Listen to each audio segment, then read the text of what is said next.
지금 슈퍼사이클 맞습니다. 삼성이 슈퍼을에서 협상 주도자로 바뀐 겁니다. 첫 번째 포인트는 점유율의 대역전극이 벌어졌다는 겁니다. HBM 전쟁에서 패배자에서 선두주자로 극적인 반전에 성공을 했거든요. 세계 최초의 HBM4의 양산, 엔비디아의 긴급 요청, 마이크론의 탈락 속에서 지금 삼성은 2등이 아니죠. 최근 삼성전자 주가를 보면 외국인 수급이 결정적인 역할을 하는데 지금 외국인 자금 흐름을 어떻게 봐야 할까요?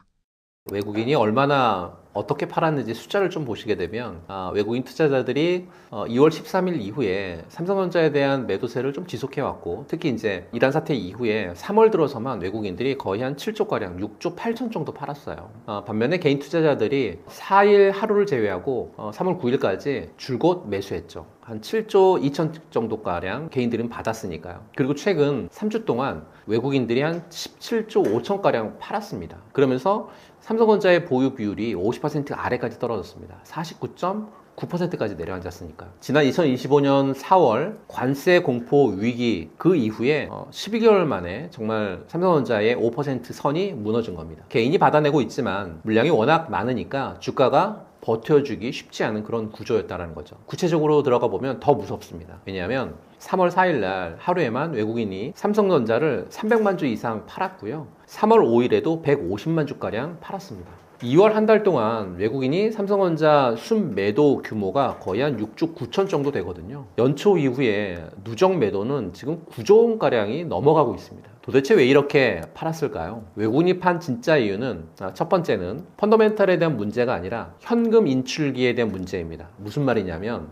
이게 핵심인데요. 많은 분들이 삼성전자가 뭔가 잘못된 거 아니야? 이렇게 이제 걱정하셨을 텐데 전혀 아니고요. 그 올해 1월 달에 미국의 CMA가 증거금 요건을 고정 달러 방식에서 100분율로 기반을 완전히 바꿉니다. 금과 은 가격이 오르자 펀드들이 맡겨야 될 증거금이 기하급수적으로 늘어났고요. 부족해진 현금을 마련하기 위해서 가장 수익이 좋았던, 그러니까 가장 많이 올랐던 한국 주식, 거기에서 SK하이닉스, 삼성전자를 판 거죠. 펀더멘탈에 대한 문제가 아니라 순전한 유동성 문제였던 셈이고요. 코스피가 1년 사이에 120% 올랐습니다. 수익 실현에게 정말 좋은, 가장 좋은 ATM이 한국 증시였던 거죠. 이후 두 번째는 환율이 악순환의 방아쇠를 당겼다.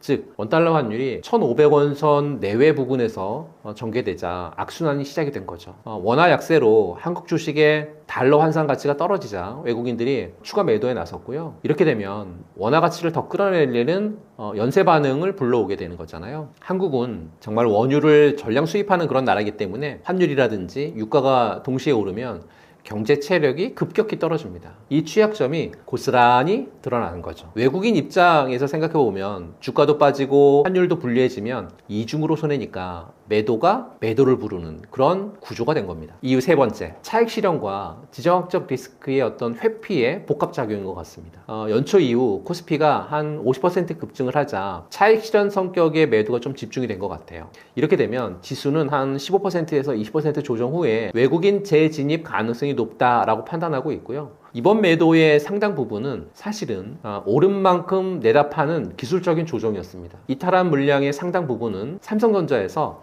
코스닥의 반도체 소부장 종목으로 로테이션 됐거든요. 아예 한국을 떠난 게 아니라 한국 시장 안에서 자금을 이동시킨 부분이 있었다. 이건 잊지 않으셨으면 좋겠고요. 외국인의 대규모 매도는 삼성전자의 문제가 아닙니다. 글로벌 유동성 위기라든지 또는 지정학적 공포가 만든 일시적인 이탈이죠. 외국인 보유 비중 50% 회복, 그리고 환율 1,400원대 초반대의 안정, 거기에 HBM4의 공급 계약 확정, 이 세 가지 시그널이 동시에 점등이 되는 순간 외국인의 귀환은 빠르게 들어올 거다라고 판단하고 있고요. 지금은 외국인을 따라서 팔 때가 아니라 그들이 돌아올 자리를 미리 잡아주는 그런 타이밍, 물론 분할 매수하고 리스크 관리는 필수겠다라는 말씀 드리고 싶습니다. 최근 삼성전자 주가 변동을 보면 외국인 수급이 핵심 변수로 보이는데 지금 자금 흐름을 어떻게 해석해야 할까요?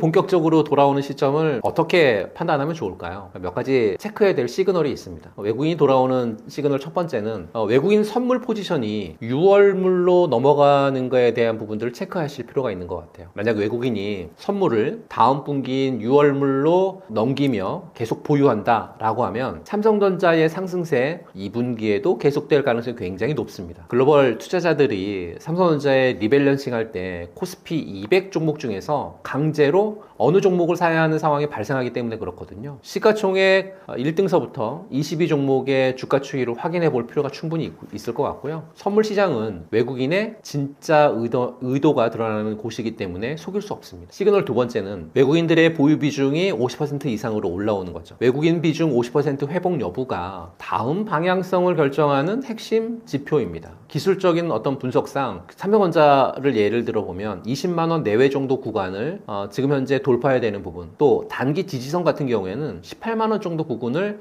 잘 지지하고 있는지를 체크하실 필요가 있습니다. 이 구간에 대한 이탈 여부가 추가 상승의 분기점이 되지 않을까 싶고요. 50% 회복은 단순한 숫자가 아니라 패시브 펀드의 자동 매수를 유발하는 트리거다라고 보시면 될 것 같습니다. 시그널 세 번째, 실적 모멘텀이 외국인을 끌어당길 거거든요. 국내 증권사가 삼성전자의 2026년 연간 영업이익에 대한 전망치를 229조 원으로 상향 조정하고 메모리 부분은 223조 원 정도로 높여 잡고 있거든요. 또 주당 배당금이 전년 대비해서 거의 한 400% 폭증한 380% 정도 증가한 8,000원 정도로 배당 수익률도 4.3%에 좀 달하고 있거든요. 배당 수익률이 4.3%의 주가 상승 여력까지 더해진다라고 하면 35명의 애널리스트가 전원 매수 의견을 유지하는 이유가 충분히 저는 납득이 된다라고 보고 있고요. 이렇게 강한 펀더멘탈은 외국인이 다시 돌아올 충분한 명분이 된다라고 보고 있습니다.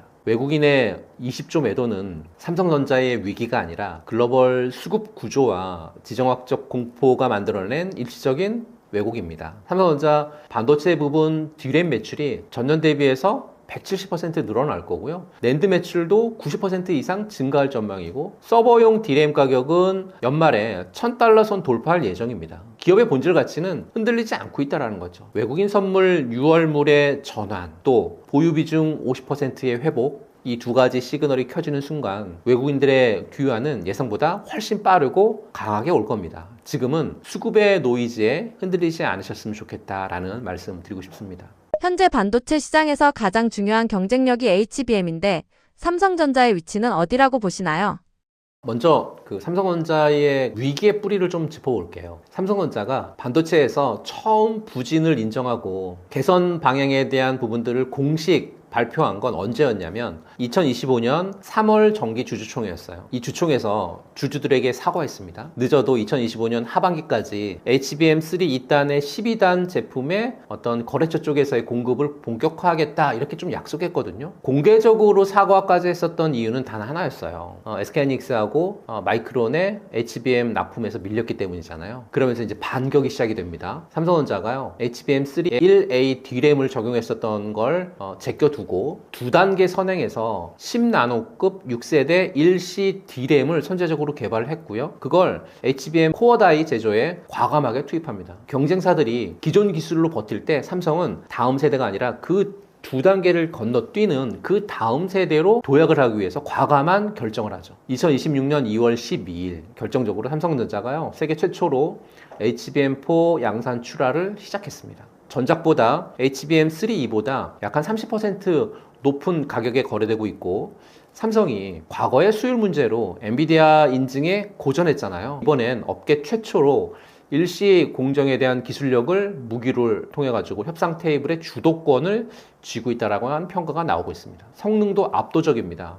HBM4가 일시 D램하고 4나노 파운드리 공정을 동시에 적용하다 보니까 최대 초당 11.7기가비트 속도를 구현했고요. 국제 반도체 표준 협회 기구에서의 기준이 8기가bps거든요. 이거보다 거의 한 37% 높아졌어요. HBM3E보다 높은 수준으로 올라왔다라고 하는 거죠. 그 결과 삼성전자가요, HBM4 세계 최초 양산 출하 발표하는 날 주가는 6%가량 폭등하죠. 시장이 즉각 반응한 겁니다. 더 놀라운 건 엔비디아의 태도 변화입니다. 무슨 얘기냐면 과거에 엔비디아가 HBM3 이쪽에서의 품질 승인에 1위 1빈에 했었던 삼성전자 입장을 놓고 본다라고 하면 한 세대 만에 역종된 거잖아요. 엔비디아가 검증 절차를 건너뛰고 물량 확보를 서두르면서 품질 테스트 완료 전부터 HBM4에 대한 출하를 일주일 좀 앞당겨 달라라고 하는 요청에 대한 부분들이 계속 줄기차게 있었으니까요. 삼성이 슈퍼을에서 협상 주도자로 바뀐 겁니다. 삼성의 HBM4 현재 위치를 몇 가지 핵심 포인트로 좀 정리해드리면, 첫 번째 포인트는 점유율의 대역전극이 벌어졌다는 겁니다. 삼성의 점유율이 2026년까지 35%까지 치고 올라갈 전망입니다. 특히 차세대 베라루빈 쪽에서의 물량만 놓고 본다라고 하면 삼성이 SK하이닉스를 제치고 최대 공급사가 될 거라고 하는 관측도 나오고 있습니다. HBM4에서 지금 완전히 바뀔 수 있다는 거죠. 두 번째는 기술 무기는 원스톱 솔루션입니다. 사실 마이크론이 탈락하면서 시장은 사실상 한국의 양강 체제가 됐거든요.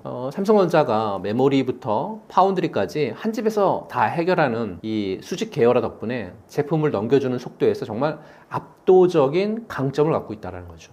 세 번째는 GTC 2026이 분기점이었어요. 젠스렁 CEO가 삼성의 그록3 GPU 쪽 여기에 대한 제조를 공식 감사하다라고 표현했으니까요. 단순히 HBM 공급을 넘어서 AI 칩 생산 핵심 파트너임을 전 세계에 선포한 그런 구도가 전개가 됐고, 엔비디아가 베라루빈 플랫폼의 HBM4, 그 다음에 LPCAM2, 그 다음에 SSD 같은 3종을 동시에 공급할 수 있는 정말 유일한 기업으로서 독보적인 포지션을 확보했거든요. HBM 6세대 양산 직후 7세대 HBM4E에 대한 실물을 세계 최초로 공개했고, 압도적인 기술 속도라든지 또는 초격차에 대한 리더십을 요번에 증명한 그런 GTC 2026이었다라고 하는 평가가 굉장히 많습니다. 삼성의 위치 이렇게 정리하면 좋을 것 같습니다. 최근 삼성전자하고 SK하이닉스의 모습이 세계 첨단 반도체 생산의 대다수를 차지해서 가격을 마음대로 올리고 있는 TSMC를 보는 것 같다라고 하는 평가가 많습니다. HBM 전쟁에서 패배자에서 선두주자로 극적인 반전에 성공을 했거든요. 세계 최초의 HBM4의 양산, 또 엔비디아의 긴급 요청, 그리고 마이크론의 탈락 속에서 한국의 양강구도 확립을 통한 지금 삼성은 2등이 아니죠. 삼성전자하고 SK하이닉스가 2026년에 합산 순이익 전망치가 260조 원에 달하거든요. 코스피 전체 상장 예상 순이익의 절반 이상을 이 두 회사가 가져가는 그런 구조입니다. 삼성전자 분기점은 맞습니다. 하지만 완전한 역전은 현재 진행형입니다. 이 차이를 구분하는 게 지금 삼성전자 투자의 핵심이다, 이런 말씀 드리고 싶습니다. 엔비디아 공급망에서 삼성전자의 역할이 확대될 가능성은 어떻게 보십니까? 삼성의 엔비디아 공급망 역할이 어디까지 확대될지 몇 개의 그 축으로 좀 설명을 드릴게요. 그 첫 번째 축은 엔비디아 30%에서 절반을 향한 질주에 대한 부분들인 것 같아요. 삼성전자의 2026년 올해 엔비디아 HBM의 출하량은 전년 대비해서 3배 증가하는 112억 기가비트거든요. HBM 수량 점유율 같은 경우에 작년에 17% 정도였는데 올해 최대 35%가량 한 2배가량 확대될 것으로 예상을 하고 있습니다. 특히 HBM4 같은 경우에 기준 점유율 같은 경우 40%를 올해 상회할 것으로 보고 있거든요. 그런데 일각에서는 더 대담할 정도의 점유율 얘기가 나오고 있습니다. 무슨 얘기냐면 트렌드포스 같은 경우에 올해 3분기에 엔비디아 공급량 기준으로 해서 HBM4의 비중이 삼성전자가요 40%에 접근할 거고, 올해 4분기 가서는 60%를 넘어설 거다라고 얘기하고 있습니다. HBM4가 주류가 될수록 삼성이 커져가는 그러한 부분들로 구조가 진행이 되고 있다는 거죠. 둘째 축은 AMD 쪽에서의 수주인 것 같아요. 며칠 전에 충격적인 뉴스가 있었죠. AMD의 리사수 CEO가 2014년에 취임했는데 처음으로 한국을 방문한다고 해서요. 오늘 방문했습니다. 방문해가지고 지금 첫 번째로 네이버에 방문을 오전에 했고, 오늘 이제 3월 18일인데 녹화 날이 오후에 지금 삼성으로 넘어갔다라고 합니다. 이재용 회장을 만나가지고요. HBM 쪽에서의 메모리 공급 협력에 대한 강화 얘기 당연히 하겠죠. 그러면서 AMD가 메모리 확보 그리고 삼성전자의 파운드리 사업부에서의 어떤 AI 칩 생산에 대한 부분들 맡길 수 있을 가능성이 지금 좀 제기가 되고 있습니다. 단순한 HBM 납품이 아니라 파운드리까지 패키지로 엮는 거잖아요. 삼성전자가 정말 AMD의 2나노 칩 수주를 앞두고 있는 것으로 지금 알려져 있는데, 수주를 따낼 경우 파운드리 사업부의 흑자 전환의 속도가 당연히 붙겠죠. HBM의 납품이 파운드리 수주로 이어지는 정말 선순환 구조가 만들어지는 거니까. 세 번째 축은 구글하고 브로드컴으로 이어지는 하이퍼스케일러 쪽에서의 축인데요. 이게 가장 흥분이 되는 부분이에요. 무슨 말이냐면 삼성전자가요,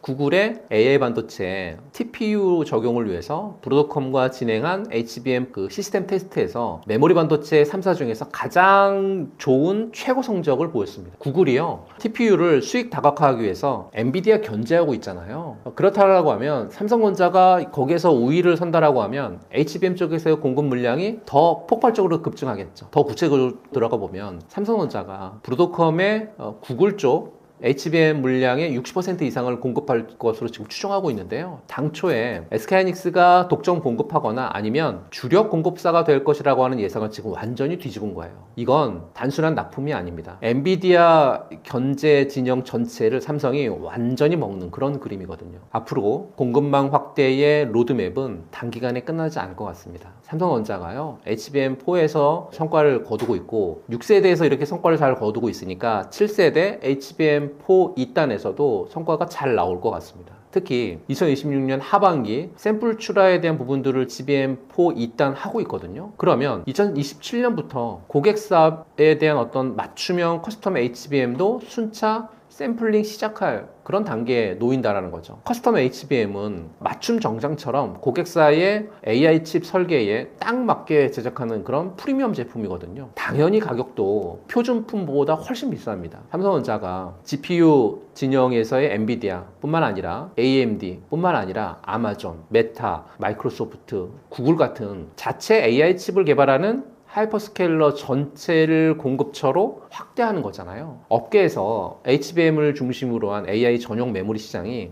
2028년까지 정말 가파르게 성장할 걸로 보고 있습니다. 일각에서는 2028년 HBM 시장 규모가 2024년 전체 D램 시장을 넘어설 가능성도 충분히 있다, 이렇게 보고 있습니다. 삼성의 엔비디아 공급망 역할은 단순 부품 공급사에서 AI 반도체 생태계의 핵심 파트너로 지금 격상하고 있는 중이죠. 엔비디아 HBM4에서의 30%, 40%로 확대, 이쪽에서의 파운드리 수주 가능성, 그리고 구글과 브로드컴에서의 60%의 물량 독식, 마지막으로 2027년 커스텀 HBM 시대의 개막까지 삼성전자하고 SK하이닉스가 공급 협력을 통해서 단순 부품 공급사를 넘어서 글로벌 AI 반도체 생태계의 핵심 파트너로 주도권을 줄 수밖에 없는 그러한 시대가 지금 우리 눈앞에 펼쳐지고 있다라는 의미로 해석하면 좋지 않을까요? 이렇게 말씀드리고 싶습니다. 최근 D램 가격 상승 흐름이 반도체 슈퍼사이클 신호라고 볼 수 있을까요?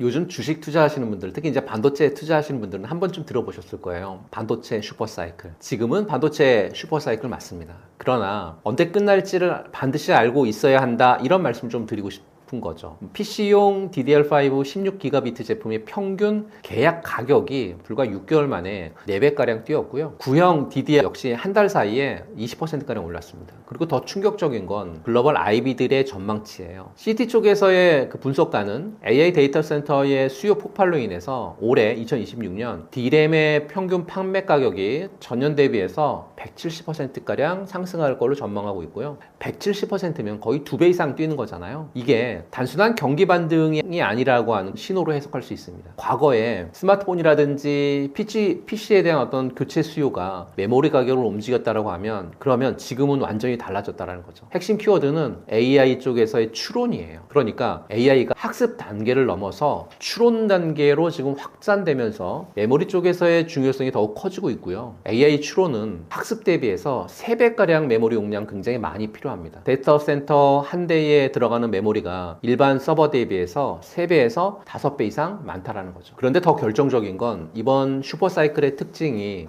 구형 D램부터 최신 D램 그리고 뭐 HBM, 낸드까지 전 군에서 가격 상승이 동시에 나타나고 있다고 하는 점이죠. 메모리 제조사들이 수익성 높은 HBM 생산 비중을 늘리면서 범용 D램의 공급 여력이 상대적으로 줄어든 것도 영향을 줬고요. 한쪽을 많이 만들면 다른 쪽 공급이 줄어드는 구조, 이게 가격을 지금 계속 밀어 올리고 있는 그런 상황이라는 겁니다. 이러다 보니까 노무라 증권에서 삼성전자의 영업이익을 133조 원으로, SK하이닉스 같은 경우에는 100조 원을 지금 예상을 하고 있거든요. 메모리 슈퍼사이클이 최소 2027년까지 이어질 거다라고 하는 전망을 내놓으면서요. 뭐 국내 다른 증권사들도 마찬가지인 것 같아요. 키움증권이 올해 영업이익을 삼성전자 200조 원 보고 있고요. 대신증권도 한 200조가량 보고 있습니다. 역대 최대 실적이라는 얘기죠. D램 수요 쪽에서의 증가율은 30% 이상, 서버 D램 같은 경우에는 40% 이상 성장을 예견하고 있고, 반면에 D램 비트 공급 증가율은 20% 수준에 그쳐서요, 수요를 따라가지 못하는 그런 결과치를 지금 나타내고 있다는 거죠. 수요는 40% 느는데 공급이 20% 밖에 못한다고 하는 건 가격을 떠받치는 그 구조가 계속 전개된다는 거잖아요. 물론 리스크적인 부분들도 있는 것 같아요. 반도체 쪽에서 좀 체크해야 될 몇 가지 핵심 이슈는 첫 번째는 AI 투자의 과잉 우려인 것 같아요.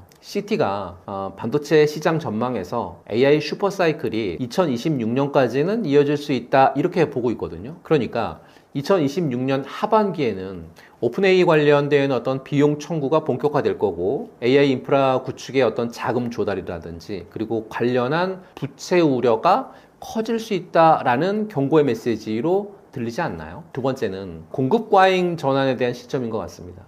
서스퀘 하나의 어떤 분석가가 지금 신규 클린룸에 대한 시설이 가동이 되면 2027년 중반까지 현재의 메모리 수요 강세가 충분히 더 이어질 수 있을 거다라고 내다보고 있거든요. 그러니까 2027년 중반 이후에는 공급이 풀리면서 사이클이 꺾일 수 있다라는 의미로 해석이 가능하겠죠. 세 번째는 트럼프 행정부의 반도체 쪽에서의 관세 가능성이죠. 지정학적 리스크, 또 환율의 변동성도 주요 리스크 요인으로 생각해 볼 수 있을 것 같습니다. 정리하면 지금 슈퍼사이클 맞습니다. 하지만 2027년 중반을 사이클의 어떤 마지막 카드가 깔리는 그런 시점으로 좀 보고 있고요. 그 전까지는 메모리 대형주 중심의 비중을 좀 유지하셨으면 좋겠고, 신규 팹 가동 소식이 들려오는 순간 빠르게 포지션을 재검토하는 전략이 좀 필요할 것 같고요. 지금은 올라타되 출구 전략도 반드시 준비하실 필요가 있겠다라는 말씀 드리고 싶습니다. 지정학 리스크와 글로벌 금리 환경이 삼성전자 주가에 어떤 영향을 미칠까요? 가장 리스크는 지정학적 리스크죠. 첫 번째는 단기 충격이 인지 아니면 뭐 어떤 구조적인 위협인지에 대한 어떤 판단이 좀 필요한 것 같아요. 이번 조정이 외부 변수에 따른 일시적인 충격으로 기업의 펀더멘탈이 훼손된 것이 아니라고 하는 평가가 사실은 좀 일반적이고요. 그래서 이제 주가는 중장기적으로는 우상향할 것으로 내다보고 있습니다. 메모리 업황의 선행 지표는 여전히 견고하기 때문에 그렇거든요. 실제로 역사가 이를 좀 증명하고 있습니다. 골드만삭스가요, 지정학적 위기 사례에 대한 분석을 좀 했어요. 분석을 해봤더니 지정학적 이런 충격이 오면 3개월에서 12개월 내에 지수가 회복되는 경향을 보였다라는 걸 강조하고 있습니다. 그러면서 골드만삭스는 올해 코스피의 목표 주가를 7,000포인트로 잡고 있습니다. 하지만 이제 구조적인 리스크도 무시할 수 없잖아요. 특히 이제 AI 반도체라든지 첨단 메모리 반도체에 대한 미국의 대중국 어떤 수출 규제 강화라든지, 또 삼성전자라든지 SK하이닉스의 중국 쪽에서의 점유율 하락, 그리고 수익성에 대한 악화가 불가피하게 진행된다라고 하면 이건 단순한 전쟁 공포하고 차원이 좀 다른 얘기죠. 그런 글로벌 금리 환경이 삼성전자에 어떤 영향을 주는지도 좀 살펴볼 필요가 있을 것 같아요. 현재 미국의 기준금리가 3.5에서 3.75잖아요. 2026년 1월 FOMC에서 동결 결정됐고, 또 최근에 10년물 국채금리가 4.2 내외에서 움직이고 있는데, 이 금리 환경이 삼성전자에 영향을 미치는 경로는 좀 세 가지 정도로 볼 수 있을 것 같아요. 첫 번째는 외국인들의 수급이죠. 현재 미국의 기준금리하고 한국의 기준금리 격차가 한 1.5%포인트에 달하잖아요. 그러니까 외국인 자금이 국내에서 유출이 돼서 원화 약세를 부추길 수 있다라고 하는 우려가 이어지고 있고, 또 금리 차가 크면 외국인이 한국을 떠나서 미국으로 자금을 옮기고, 이게 삼성전자 주가를 끌어내리는 직접적인 원인으로 작용할 수 있거든요. 두 번째는 환율인 것 같아요. 미국 연준의 금리 인하가 본격화되는 시점이 2025년부터 금리 인하가 조금씩 시작이 된 거잖아요. 첫 번째 금리 인하가. 그 이후로 달러는 강세를 계속 유지하면서 원화 대비 강한 모습을 계속 보였습니다. 환율이 높아지면 수출 기업들의 가격 경쟁력이 향상이 돼서 기업의 어떤 실적 개선에 도움을 줄 수 있지만 수출 중심 산업에 국한된 어떤 효과인 거고, 내수라든지 수입 비용의 증가로 인해서 부정적인 영향도 함께 당연히 고려해 봐야 되겠죠. 셋째는 밸류에이션입니다. 그러니까 연준 내부에서도 인플레이션 고착화에 대한 우려라든지 또 금리 인상 가능성이 재차 언급되고 있고, 통화정책 불확실성이 여전히 남아있는 상황에서 금리 인하 기대감이 재차 이제 소멸이 될 경우에는 단기 변동성 어떤 확대 요인으로 충분히 작용할 수 있기 때문에 그렇거든요. 쉽게 말해서 금리가 안 내려오면 성장주 멀티플을 눌릴 거고, 삼성전자 주가도 제자리 걸음할 수 있다라는 그런 얘기거든요. 지정학적 리스크는 단기적으로 보면 충격입니다. 펀더멘탈은 장기적으로 보면 우상향인 거고요. 반도체 슈퍼사이클 한복판에서 증권사의 목표 주가 상향이 릴레이 되고 있고, 역대 최고의 분기 실적, 그리고 HBM 쪽에서의 고부가 제품의 어떤 확대, 그리고 구조적인 성장 스토리가 지금 살아있음에도 주가는 고점 대비해서 크게 밀린 상태거든요. 지금의 공포 구간은 어떻게 보면 장기 투자자분들에게는 오히려 기회장이 열리고 있는 그런 시점이고, 체크하셔야 될 부분들은 미국하고 중국하고의 수출 규제에 대한 동향 당연히 체크하셔야 될 것 같고요. 연준의 금리 경로 당연히 체크하셔야 될 것 같아서 이 두 가지 수출 규제하고 금리 경로 반드시 모니터링 하면서 분할 매수 전략으로 접근하시는 게 지금의 전략이 아닐까라고 말씀드립니다. 지금 삼성전자 주가는 장기 투자 관점에서 어떤 위치에 있다고 보십니까? 장기 투자의 핵심은 결국 밸류에이션은 아닐까요? 사실 지금 삼성전자가 싼지 비싼지 데이터로 좀 확인해 볼까요? 2026년 영업이익 같은 경우에 삼성전자 같은 경우 200조 원 넘어갈 거잖아요. 현재 주가 기준으로 보면 PER 값이 한 자릿수 초반에 불과합니다. 글로벌 반도체 피어 대비해서 극단적으로 낮은 밸류에이션이 유지된다라고 하면 증권사 중립 시나리오 목표 주가조차도 보수적일 수 있다라고 하는 논리로 설득력 굉장히 높겠죠. PER 한 자릿수 초반이라는 게 어느 정도냐면 미국의 엔비디아, TSMC가 30배에서 50배 정도 받고 있는 거와 비교하면 삼성전자는 거의 반도체 기업이 아닌 것처럼 지금 평가받고 있거든요. 외국인 입장에서도 지금 주가가 PBR 1.8배 정도 수준으로 밸류에이션 메리트적인 구간에 살아있는 거거든요. PBR 1배가 회사를 지금 당장 청산해도 주주가 손해보지 않은 그런 의미를 갖고 있는 숫자거든요. 그러니까 주가의 성장성이 전혀 반영이 안 된 상태가 지금 상태라는 거죠. 주가는 내려갔는데 실적 어떨까요? 정반대잖아요. 삼성전자가 2025년 4분기 매출이 93조 나왔고요. 영업이익 20조 나왔습니다. 전년 동기 대비해서 영업이익만 200% 폭증을 했어요. 역대 최대 분기 실적을 달성했거든요. 그런데 2026년 전망치는 키움증권 같은 경우에 영업이익 200조 원 넘을 거라고 보고 있습니다. 대신증권도 마찬가지로 200조 원 넘게 보고 있고요. SK 같은 경우에는요 300% 상향한 180조 원 넘게 보고 있습니다. 하나증권 같은 경우에 매출을 438조 보고 있습니다. 물론 이제 증권사마다 숫자가 조금 다르지만 방향은 전부 같습니다. 역대 최대 실적이라는 거죠. 삼성전자의 2026년 핵심 모멘텀은 세 가지인 것 같습니다. 첫 번째 모멘텀은 HBM4의 양산에 대한 본격화를 통해서 엔비디아 공급 비중이 전년 대비 2배 이상 확대될 전망에 대한 부분들인 거죠. 두 번째 모멘텀은 낸드 추가 가격 인상과 SSD 쪽에서의 경쟁력 회복, 그러면서 메모리 수익이 극대화된다라는 부분들인 거죠. 세 번째는 비메모리 파운드리 부분에 있어서의 영업 흑자 전환, 그리고 2027년부터 가시화될 강력한 밸류에이션의 어떤 재평가, 이 세 가지 모멘텀을 체크하실 필요가 있을 것 같고요. 장기 투자자분들에게는 지금의 위치는 주가는 조정받았지만 실적과 업황은 오히려 역대 최고를 향해 달리는 그런 구간이기 때문에 역사적으로 삼성전자의 대형 조정 구간은 기관이 저점 분할 매집에 활용하는 패턴으로 반복됐습니다. 메모리 부족 현상은 2028년까지 지속될 거라고 하는 관측 굉장히 많이 나오고 있거든요. 지금 이 구간은 장기 투자자분들에게는 정말 황금 같은 분할 매수의 기회일 수 있습니다. 단 반드시 분할 매수로 접근하시고요. 목표 가격을 반드시 잡으셨으면 좋겠다라는 말씀드립니다. 국내 증시가 오늘은 폭락, 오늘은 폭등을 반복하면서 급격히 흔들리고 있는데 현재 증시는 어떻게 보고 계신가요?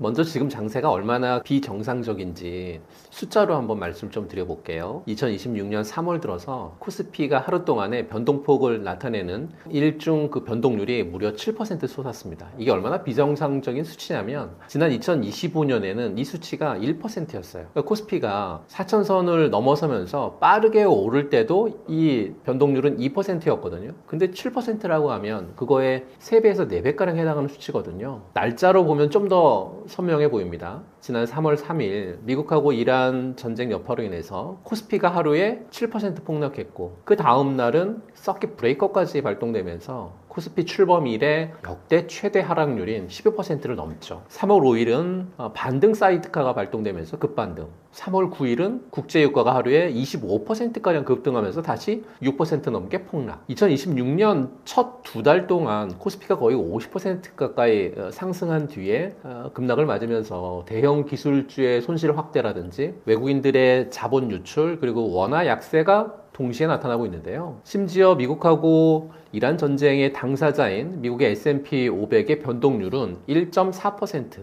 나스닥도 1.7% 수준인데 한국이 7%입니다. 전쟁 당사자인 미국보다 한국 시장이 훨씬 더 요동치고 있는 거죠. 그럼 왜 이렇게 이런 일이 벌어지고 있는 걸까요? 이번 시장이 왜 이렇게 출렁이는지 그 핵심 이유를 4가지로 좀 정리를 해드릴게요. 첫 번째는 너무 짧은 시간에 너무 많이 올랐습니다. 올해 초부터 시작해서 코스피가 50% 급등하다 보니까 작은 외부 충격에 의해도 차익 실현 욕구라든지 또는 심리적인 불안이 한꺼번에 터져나온 거죠. 많이 번 만큼 떨어질 때 느끼는 공포도 훨씬 클 수밖에 없습니다. 두 번째는 외국인들이 팔고 개인만 사는 그런 수급 구조 때문인 것 같아요. 외국인이 하루에 7조 원 넘게 던졌거든요. 개인이 고스란히 다 받아냈고요. 외국인이 다시 돌아와 주지 않으면 개인이 지수를 버티기에는 사실 좀 역부족인 상황입니다. 세 번째는 알고리즘 쪽에서의 변동폭 증가인 것 같아요. 그러니까 컴퓨터 프로그램들이 하락 시로에 맞춰서 기계적으로 손절매를 쏟아내면서 우리 생각보다 훨씬 더 깊은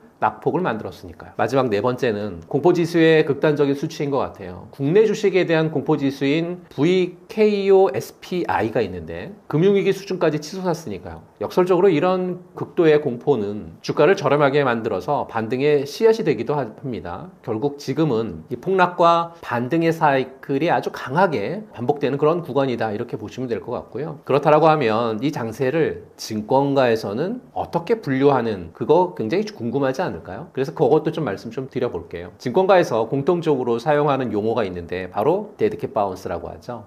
기술적 반등 구간이라는 겁니다. 죽은 고양이가 높은 곳에서 떨어지면 한번 튀어오른다 이 말인데요. 폭락 이후의 반등이 진짜 추세 전환인지 아니면 기술적인 반등 후에 재하락인지는 아직 판가름이 안 났습니다. 최근 코스피의 저점이 5,050포인트이거든요. 선행 PER로 보게 되면 여기가 8배 자리예요. 8배 자리는 2008년 금융위기 때보다 더 바닥권인 밸류에이션이거든요. 그러니까 기술적 그리고 심리적인 바닥은 확인했다라고 볼 수 있는데 기술적 지표에 대한 부분들을 좀 대입해 본다라고 하면 RSI가 현재 46 수준에서 과매도 구간을 좀 벗어나서 중립 영역에 좀 진입을 한 그런 상황입니다. 그러니까 이 수치가 30 이하면 과매도고 70 이상이면 과열이잖아요. 지금은 중간 어디쯤에서 방향을 좀 탐색하고 있는 그런 단계다라고 보시면 될 것 같습니다. 결론적으로 지금 시장을 한 문장으로 정의하면 공포의 클라이막스는 지났다. 하지만 확신의 반등은 아직 오지 않은 진공 상태에서의 변동성 소화 국면이다 라고 말씀드릴 수 있을 것 같습니다. 이 상태에서는 뉴스 하나 또는 유가 숫자 하나 그리고 연준의 발언 한마디에 지수가 3% 내지는 5% 오르락내리락 하죠. 이게 정상은 아니죠. 정리해보면 지금 이 변동성은 비정상이 아니라 급등 이후에 나오는 소화 과정이다 라고 볼 수 있을 것 같고요. 폭락과 폭등의 반복의 끝이 아니라 어떻게 보면 새로운 균형을 찾아가고 있는 그런 과정이다 라고 말씀드릴 수 있을 것 같고 이러한 장세를 이기는 방법은 단 하나입니다. 상승의 시그널을 기다리는 어떤 선택의 용기가 여러분들 가운데 있으셨으면 좋겠고요. 이 3가지 꼭 기억하셔서 잘 대응하신 전략 짜셨으면 좋겠습니다. 전쟁은 이란에서 났고 삼성전자와 하이닉스가 폭락했습니다. 어떤 영향을 받은 건가요? 이란 전쟁 장기화 가능성이 커지면서 지난 3월 9일 삼성전자가 7% 이상 하락을 하고 17만 1,000원에 머물렀었죠. SK하이닉스도 거의 10%가량 폭락을 하면서 84만 원 부근까지 떨어졌습니다. 하루 만에 10% 가까이 빠진 거죠. 주간 기준으로 보면 더 충격적입니다. 전주 대비해서 삼성전자 주가가 16%, 하이닉스도 17% 정도 하락을 하면서 일주일 만에 20% 정도가 하락을 하죠. 도대체 왜 이런 일이 발생했냐? 이걸 이해하려면 이란 전쟁이 반도체에 타격을 주는 경로를 보셔야 되는데요. 그 경로 몇 가지를 좀 말씀드려 볼게요. 첫 번째 경로는 헬륨이라든지 브롬이라고 하는 소재 공급망이 좀 막힌 거예요. 그러니까 반도체 공장은 열과 싸움이거든요. 그러니까 냉각에 필수적인 헬륨이 65%는 카타르산이고요. 근데 이번에 이란 공격으로 카타르 쪽에서의 생산 시설이 멈췄습니다. 여기에 식각 공정에 필요한 브롬은 98%가 이스라엘산이에요. 우리가 반도체 강국이라고 하지만 정말 핵심 원료는 중동에 꽉 잡혀 있었던 거죠. 이 줄줄이 소세지 같은 공급망 리스크가 주가를 뒤흔드는 첫 번째 이유고요. 두 번째 이유는 24시간 돌아가는 공장에 전기료 폭탄이 떨어졌습니다. 유가가 한때 119달러까지 올라갔잖아요. 이렇게 이제 120달러까지 치솟게 되면 에너지 비용이 감당이 안 되는 거죠. 삼성의 평택 공장 하나가 소도시 전체 전력을 쓰는데 유가가 10% 오르면 제조 원가는 수직 상승하잖아요. 물론 우리 기업들이 재고를 쌓아두고 또 효율화를 잘 해놨지만 전쟁이 길어지게 된다라고 하면 수익성 악화는 피할 수 없는 불안감으로 작용하겠죠. 세 번째는 외국인들의 탈출인 것 같아요. 전쟁이 터지면 외국인들이 논리 따지지 않습니다. 일단 가장 많이 오른 성장주부터 팔아서 현금을 챙기죠. 안전한 달러나 국채로 도망을 갑니다. 사태 발생 후에 첫날에만 5조 원 넘게 던졌고요. 삼성전자와 SK하이닉스가 그들의 1순위 타겟이 된 건 역설적으로 보게 되면 그동안 그만큼 매력적이었다라고 볼 수 있었기 때문이죠. 네 번째는 AI 투자 열풍에 찬물이 끼얹을까봐 겁내는 거예요. 우리의 미래 먹거리가 HBM인데 엔비디아라든지 마이크로소프트 같은 빅텍 기업들이 이걸 사줘야 되는 거잖아요. 그런데 유가가 오르고 운영비가 늘어나면서 이 기업들이 AI 투자에 대한 부분들을 좀 천천히 할까? 라고 생각한다라고 하면 AI 투자에 대한 의구심이 우리 반도체 종목들의 발목을 잡을 수 있다는 거죠. 결론적으로 말씀을 드리면 지금은 기업 자체의 문제라기보다는 중동 리스크라고 하는 거대한 파도가 덮친 상황입니다. 단기적으로 이 소재 공급망이 얼마나 빨리 복구가 되는지 그리고 외국인들의 매도세가 언제 멈출지를 냉정하게 지켜봐야 될 그런 때고요. 너무 공포에 질리지 마시기 바랍니다. 이 흐름을 끝까지 체크하셨으면 좋겠고 그럼 지금 펀더멘탈에 대한 부분들은 어디에 와 있는지를 좀 말씀을 좀 드리면 실적만 봐도 사실은 답이 나오죠. 왜냐하면 올해 SK하이닉스의 영업이익 전망치가 170조고요. 삼성전자는 220조입니다. 둘 다 역대급이라는 거죠. 그래서 증권가에서 삼성전자의 목표 주가를 32만 원, SK하이닉스 같은 경우에는 170만 원까지 지금 높여 잡고 있는 거거든요. 지금은 지정학적 리스크 때문에 잠시 흔들리고 있는 것뿐이지 반도체의 어떤 모멘텀이라든지 유동성에 대한 환경은 여전히 튼튼하다라고 말씀드릴 수 있을 것 같고요. 오늘 녹화하는 날이 3월 18일인데 오늘 밤에 FOMC 쪽에서의 고비를 좀 넘겼으면 좋겠어요. FOMC 쪽에서의 매파적인 얘기만 안 나온다라고 하면 자연스럽게 잘 넘어갈 수 있을 것 같고 그렇게 되면 4월 실적 시즌까지 다시 추세적인 반등이 나올 수 있을 가능성이 좀 크지 않나라고 판단하고 있습니다. 결론적으로 이번 폭락은 기업의 펀더멘털적인 문제가 아니라 외부 충격에 의한 어떤 심리적인 붕괴가 무너진 과잉 반응이다 이렇게 말씀드리고 싶고요. 지정학적 리스크보다 AI 슈퍼사이클의 어떤 지속성이 반도체 주가의 핵심 변수입니다. 지정학적은 사실 어떻게 보면 결국 시간이 지나면 해결되잖아요. 그러나 AI가 만들어낸 반도체 수요의 어떤 구조적 성장은 쉽게 꺾이지 않을 테니까요. 지금 이 폭락을 기업이 망하고 있다가 아니라 좋은 기업을 싸게 살 수 있는 기회가 생겼다 이렇게 읽을 수 있는 분들이 결국 이 시장에서 웃게 될 거다라고 판단하고 있습니다. 최근 외국인들이 코스피에서 대규모 순매도를 이어갔습니다. 어떻게 분석하시나요? 이번 외국인 매도가 얼마나 컸는지 3월 3일 그 중동 지정학적 리스크가 터지자마자 외국인들이 코스피에서 5조가량 넘게 팔았습니다. 그리고 이제 3월 9일 같은 경우에도 외국인들이 7조 7천억을 하루 만에 매도했고요. 사실 하루에 7조 7천억이라고 하는 금액이 굉장히 큽니다. 역대 최대 1일 낙폭을 기록했으니까요. 지난 2월 27일 외국인들이 7조 순매도했는데 개인들이요 6조 3천 매수하고 기관들이 한 5천억 정도 순매수하면서 외국인들 던진 물량을 고스란히 좀 받아냈죠. 3월 9일 기준 수급 현황을 좀 보게 된다라고 하면 외국인이 한 3조가량 매도했는데 기관이 한 1조 2천, 거기에 나머지는 이제 개인들이 한 4조가량 순매수를 합니다. 어떻게 보면 외국인들이 돌아온 게 아니라 개인들이 4조 원 넘게 사서 그나마 버틴 거잖아요. 이 그림이 뭘 의미하냐면 외국인이 팔고 개인이 받는 구조. 지금 이게 반복이 되고 있다는 얘기죠. 그렇다고 하면 이 외국인 매도는 한국 망했다라고 판단하는 걸까요? 아니면 다른 이유가 있는 걸까요? 이걸 몇 가지로 좀 나눠서 말씀 좀 드려볼게요. 첫 번째는 리밸런싱에 대한 부분들을 체크해 볼 필요가 있는 거죠. 올해 초부터 코스피가 정말 단기간에 50% 급등하면서 외국인들 포트폴리오에서 한국 비중이 갑자기 너무 커졌죠. 위기가 닥치니까 리스크 관리 차원에서 제일 수익이 많이 난 한국 주식부터 챙겨서 현금화한 걸 보고 있습니다. 한국 시장을 손절한 게 아니라 교과서적인 투자 대응을 한 것뿐이다 라고 판단하고 있고요. 두 번째는 증거금 부족으로 인한 강제 매도예요. 이 부분은 좀 잘 모르시는 분들이 계실 건데 무슨 얘기냐면 CME의 증거금 제도가 바뀌었습니다. 글로벌 펀드들이 내야 할 돈이 기하급수적으로 늘어났습니다. 당장 현금이 부족해졌잖아요. 어쩔 수 없이 제일 잘 나가던 한국 주식을 팔아치운 겁니다. 그러니까 급한 카드값 막으려고 당장 돈 되는 자산을 급하게 판 거랑 똑같은 상황이 지금 펼쳐졌다는 거죠. 세 번째는 원화 약세 때문인 것 같아요. 환율이 1,500원 부근까지 오르락내리락 하면서 외국인 입장에서는 주가가 올라도 달러로 바꿨을 때 남는 게 없잖아요. 한국 기업을 못 믿어서 파는 게 아니라 환율 때문에 생기는 손해를 피하려고 파는 거죠. 결국 외국인이 다시 돌아오게 하려면 환율에 대한 안정부터 해결이 돼야 됩니다. 그럼 이번 매도세 도대체 어떻게 봐야 될까요? 한국 증시의 포기가 아니라 어쩔 수 없는 리스크 관리입니다. 근거는 확실합니다. 주가는 빠졌어도 우리 기업들 돈 정말 잘 벌고 있거든요. 수출 호황 때문에 반도체 없어서 못 팔고 있으니까요. 기초 체력이 튼튼하니까 2020년 코로나 때처럼 충격이 지나가면 외국인 반드시 다시 돌아옵니다. 사실 벌써 신호가 조금씩 나오고 있어요. 전체적으로 다 파는 것 같아도 자세히 보면 조선, 방산, 에너지 같은 핵심 종목들은 이미 조금씩 담고 있거든요. 특히나 코스닥 쪽에서의 소부장 종목들도 조금씩 담고 있습니다. 완전 철수가 아니라고 분명히 말할 수 있는, 볼 수 있는 증거죠. 그럼 언제 본격적으로 다시 돌아올까요? 세 가지 정도 조건이 필요합니다. 첫 번째는 중동 리스크하고 유가 안정이에요. 그리고 두 번째는 환율이 1,400원 초반대까지 내려와야 되는 거고요. 세 번째, 오늘 녹화한 날이 3월 18일인데 오늘 밤에 있을 FOMC에서 금리 인하 시사 내지는 비둘기적인 발언. 이 세 박자가 맞아 떨어지는 순간 외국인 자금은 다시 한국 증시로 밀려올 것 같다라고 말씀드립니다. 중동 전쟁 여파에도 불구하고 삼성전자와 SK하이닉스의 목표 주가를 상향하는 증권사들이 많은데 그 이유는 무엇이며 앞으로도 목표 주가가 계속 상승할 것이라고 보시나요?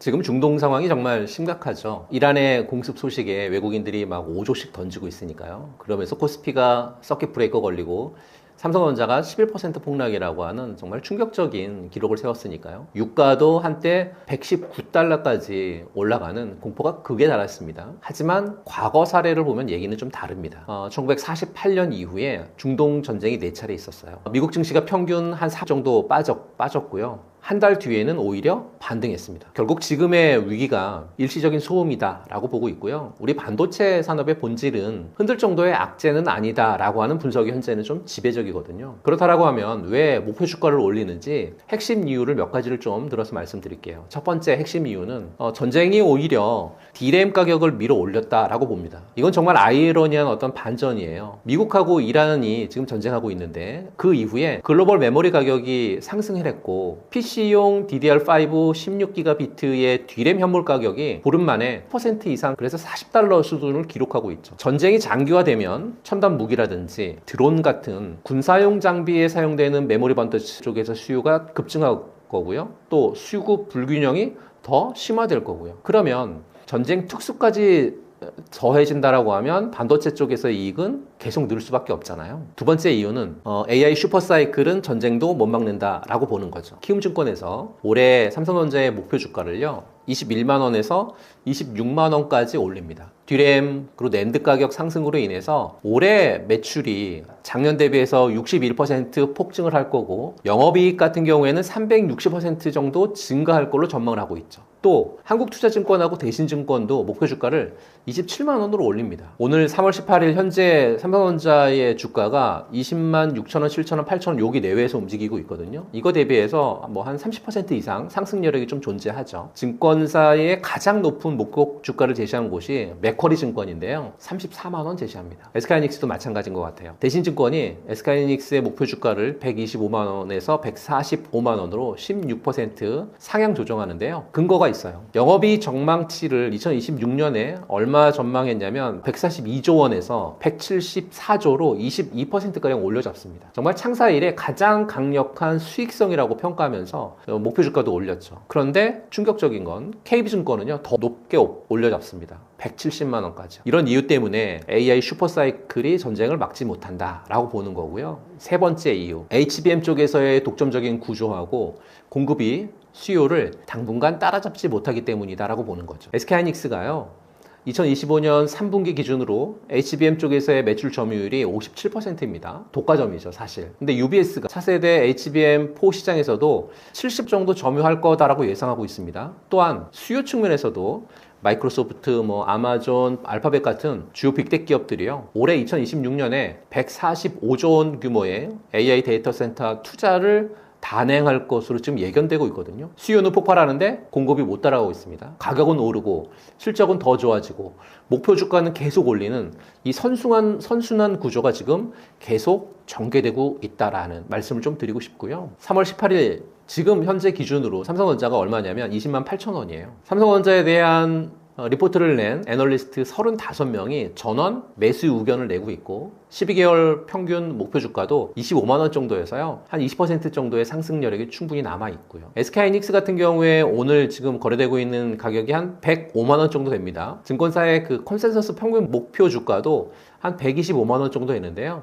한 20 정도 상승 여력이 좀 남아 있죠. 쉽게 말해서 지금이 세일 기간이라고 말씀드리고 싶고요. 2026년 D램의 평균 가격은 올해 60%가 넘고요. 낸드 가격도 10%가 넘는 상승을 할 걸로 지금 예상을 하고 있습니다. SK하이닉스의 수익 예상치는 10%를 넘고요. 그렇다고 하면 현재 주가는 AI 데이터 센터의 HBM 기여도를 여전히 충분히 반영하지 못한 상태다라는 해석이 가능합니다. 반도체 수출은 역대급 호황이죠. 주가는 폭락했지만 기업들의 펀더멘털은 흔들리지 않았다 라는 뜻으로 해석할 수 있을 것 같고요. 그래서 중동의 전쟁은 단기 공포고 AI 슈퍼사이클은 구조적인 혁명이다 라는 말씀을 드리고요. 공포가 기회를 만드는 순간, 그 순간이 지금 여러분 앞에 펼쳐지고 있다 라고 말씀드립니다. 트럼프 대통령이 전쟁 종전 가능성을 언급하면서 기대가 커지고 있습니다. 실제로 종전이 된다면 한국 증시는 어떤 흐름을 보일까요?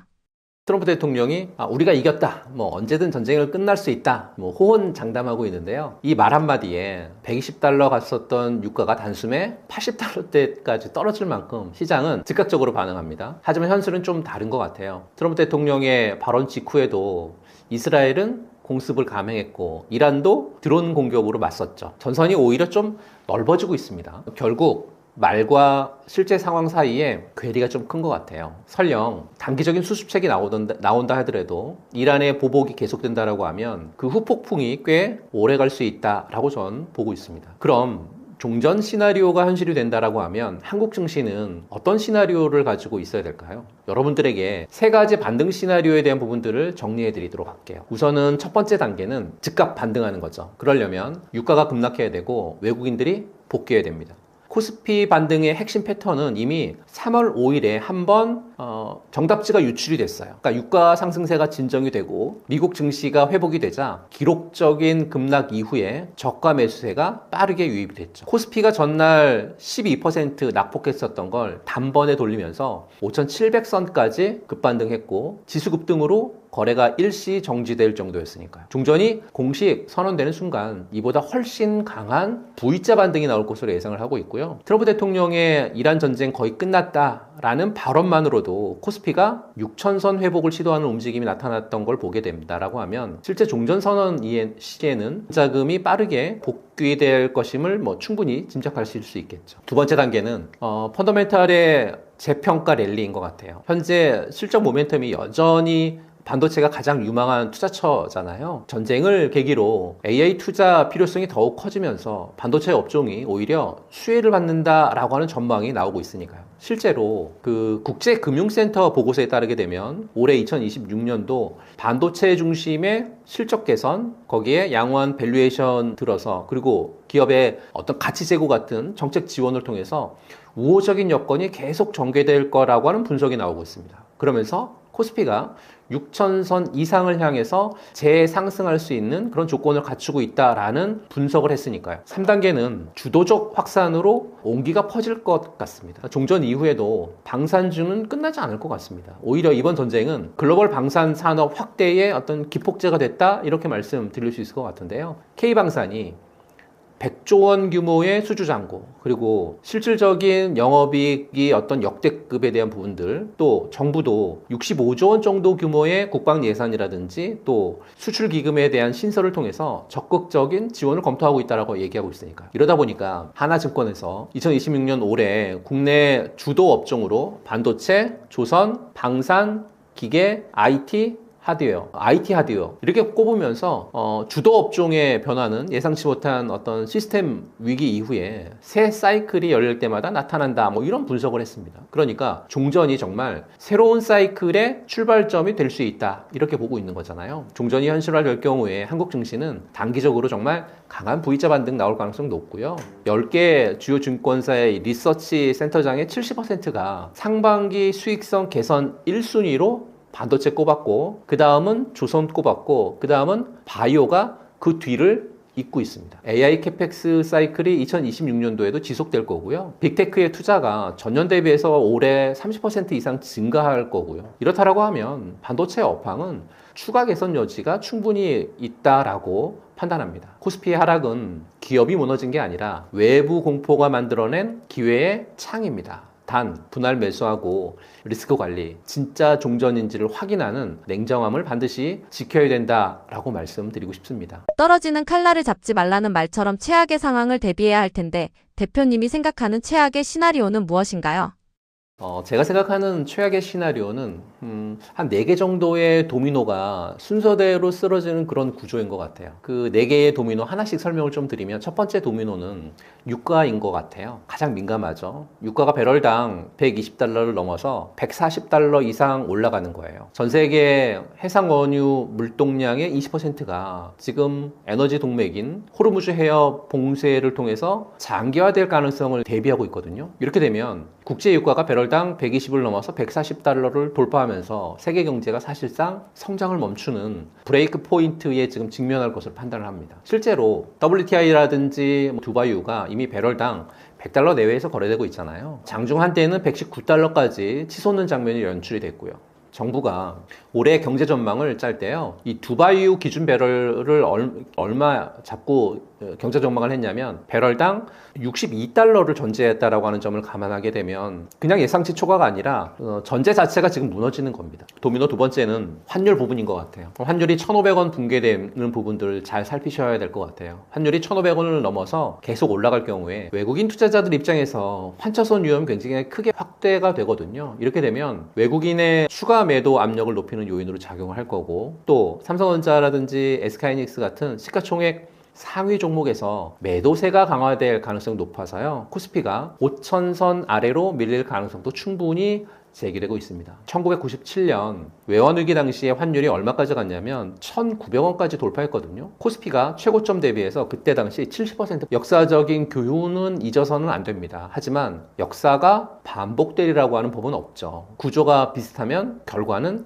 닮아가니까 잘 체크해 보실 필요가 있을 것 같고요. 도미노 세 번째는 스태그플레이션 같아요. 정말 무서운 얘기가 무서운 이유가 있습니다. 가장 우려되는 시나리오는 경기 둔화 속에 물가가 오르는 스태그플레이션이죠. 성장세는 약해지는데 물가 압력은 커지는 상황이 현실화된다라고 하면 정책 대응도 한층 어려워집니다. 금리를 쉽게 내리기 어렵고요. 재정 여력에도 부담이 생겨서 기업이라든지 가게 모두 비용을 압박받는 그런 구조가 만들어질 수 있다는 거죠. 고유가는 물가를 올리고 당국은 물가 안정을 위해서 고금리 기조 당연히 유지하게 되겠죠. 그러면 시장의 유동성 줄어서 내수 침체에 빠질 거고 금리가 높아지게 되면 자금이 예금으로 돌아가게 돼서 증시가 다시 불황에 빠지는 악순환 고리가 시작이 되겠죠. 도미노 네 번째는 반도체 수요 쪽에서의 어떤 축소 아니면 붕괴. 그러니까 전쟁이 장기화될 경우에 원가 부담이 굉장히 커질 거잖아요. 이를 극복할 수 있는 방법은 사실상 없습니다. 더 나아가서 전쟁 장기화로 글로벌 경기가 위축이 된다라고 하면 지금 같은 반도체 수요도 장담할 수 없는 상황이고, 무엇보다 반도체는 생산의 전력 소비가 굉장히 큰 산업이거든요.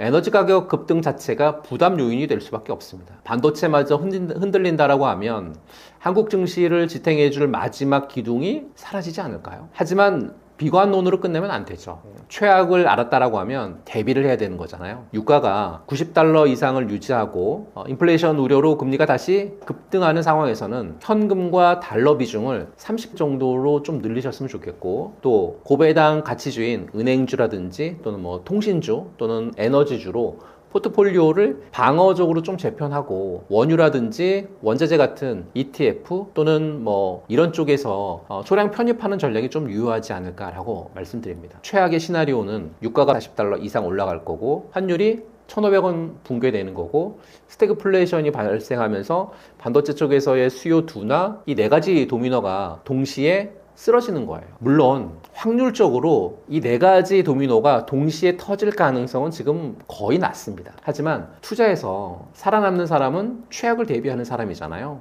지금은 욕심보다는 생존이 먼저인 것 같습니다. 그리고 반드시 기억하셔야 될 건 칼날이 땅에 꽂힐 때까지 기다리는 겁니다. 이게 진짜 고수의 전략이거든요. 공포가 극에 달하고 뉴스에서 모두가 비관론적으로 찰 때, 그때가 바로 기회다라는 말씀 드리고 싶습니다. 그 최악의 상황에 대비해서 투자자들은 어떻게 대응하면 좋을까요?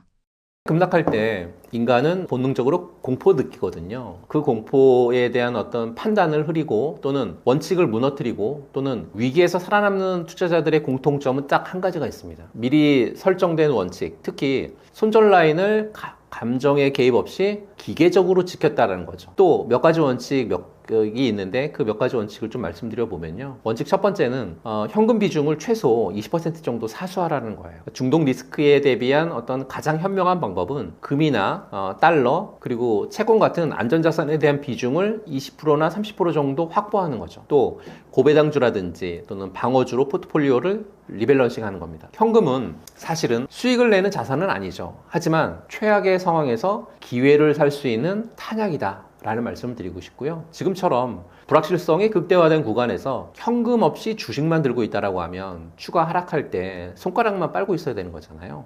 위기 대응 어떤 포트폴리오의 기본 구성은 현금 20%, 또 뭐 금과 달러 같은 ETF 쪽에 한 20%, 또 방어주인 통신이라든지 뭐 헬스케어주 같은 이런 쪽에 30%, 분할 매수용 우량주의 한 20%, 이 정도의 비율로 채우신다라고 하면 첫 번째 원칙인 현금 비중 20% 사수하라고 하는 그런 어떤 그 원칙에 대한 부분들을 충분히 지킬 수 있지 않을까 싶습니다. 원칙 두 번째는 금보다는 달러가 진짜 피난처죠. 여기서 반전이 있습니다. 무슨 반전이냐면 많은 분들이 이제 전쟁이 나면 금 사야지라고 생각하셨을 건데요. 근데 이번엔 좀 달랐습니다. 왜냐하면 올해 3월달 전쟁이 터졌는데 금값이 오히려 후퇴하고 투자자들이 금 대신에 달러를 움켜쥐면서 교과서에 없는 상황이 벌어졌어요.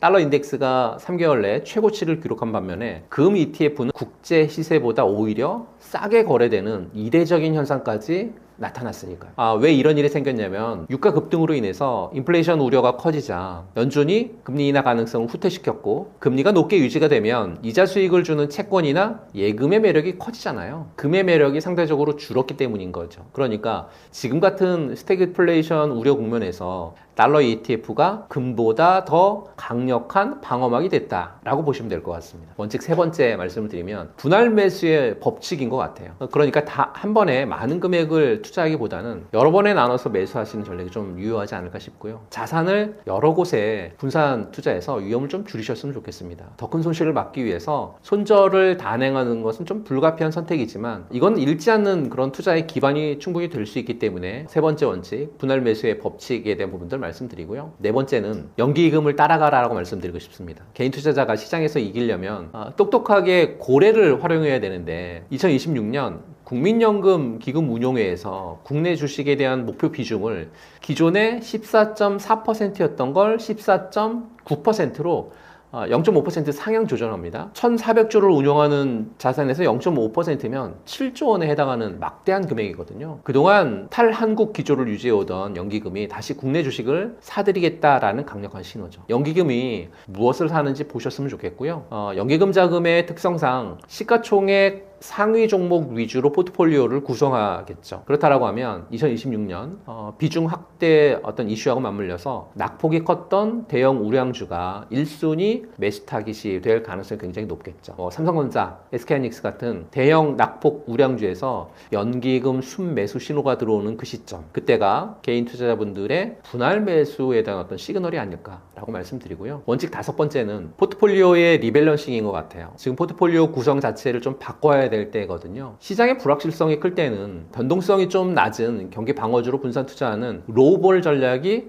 주목을 받습니다. 경기 침체 시기에도 비교적 안정적인 어떤 실적 유지할 수 있는 필수 소비재라든지 또는 헬스케어 같은 이런 종목으로 구성된 ETF, 시장 급락기에도 상대적으로 방어적인 성과 충분히 기대해 볼 수 있습니다. 동시에 수혜주도 있습니다. 그러니까 단기 변동성 구간에서는 유가 상승 수혜주인 정유주, S-오일이라든지 방산주 중에서는 HD현대중공업, 한국항공우주 이런 종목들 급등할 수 있거든요. 중기적으로는 코스피의 주도 업종인 반도체, 조선, 기계라든지 원전, IT 하드웨어 같은 이익 성장이 재확인되는 종목 위주로 비중을 좀 유지하는 그런 전략이 좀 유효하지 않을까라고 말씀드리고 싶습니다.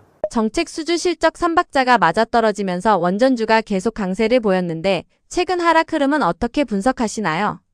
지금의 하락 흐름은 원전 산업 자체의 어떤 구조적 붕괴나 악재가 절대 아닌 것 같고요. 오히려 너무 숨가쁘게 이제 달려온 주가가 2차 대세 상승을 위한 무릎을 좀 깊게 굽히는 건전한 숨고르기, 이걸로 체크해 볼 필요가 있을 것 같습니다. 그러니까 철저한 기간 조정과 매물 소화 과정으로 좀 볼 필요가 있다라고 말씀드리고요. 최근에 여의도 증권가에서 쏟아지는 리포트, 또 글로벌 투자 기관들의 자금 흐름 데이터를 종합해 본다라고 하면 훌륭한 펀더멘털에도 불구하고 최근 주가가 하락하는 이유는 크게 두 가지로 요약할 수 있습니다. 첫 번째는 선반영에 따른 차익 실현 물량 출회입니다. 2025년부터 올해 초까지 원전주들이 AI 데이터 센터에 대한 전력 부족 문제를 가장 현실적인 대안으로 묶이면서 정말 뜨겁게 달아올랐잖아요. 주식시장의 가장 오래된 격언 중에 소문에 사서 뉴스에 팔아라, 이런 말이 있잖아요. 수주 잭팟 뉴스가 터지고 실제 실적 장세로 넘어가는 이 과도기에 바닥에서 싸게 매집했었던 기관이라든지 외국인들이 대규모 차익 실현 물량이 기계적으로 나올 수밖에 없는 그런 구간이다라고 이해하시면 좋을 것 같고요.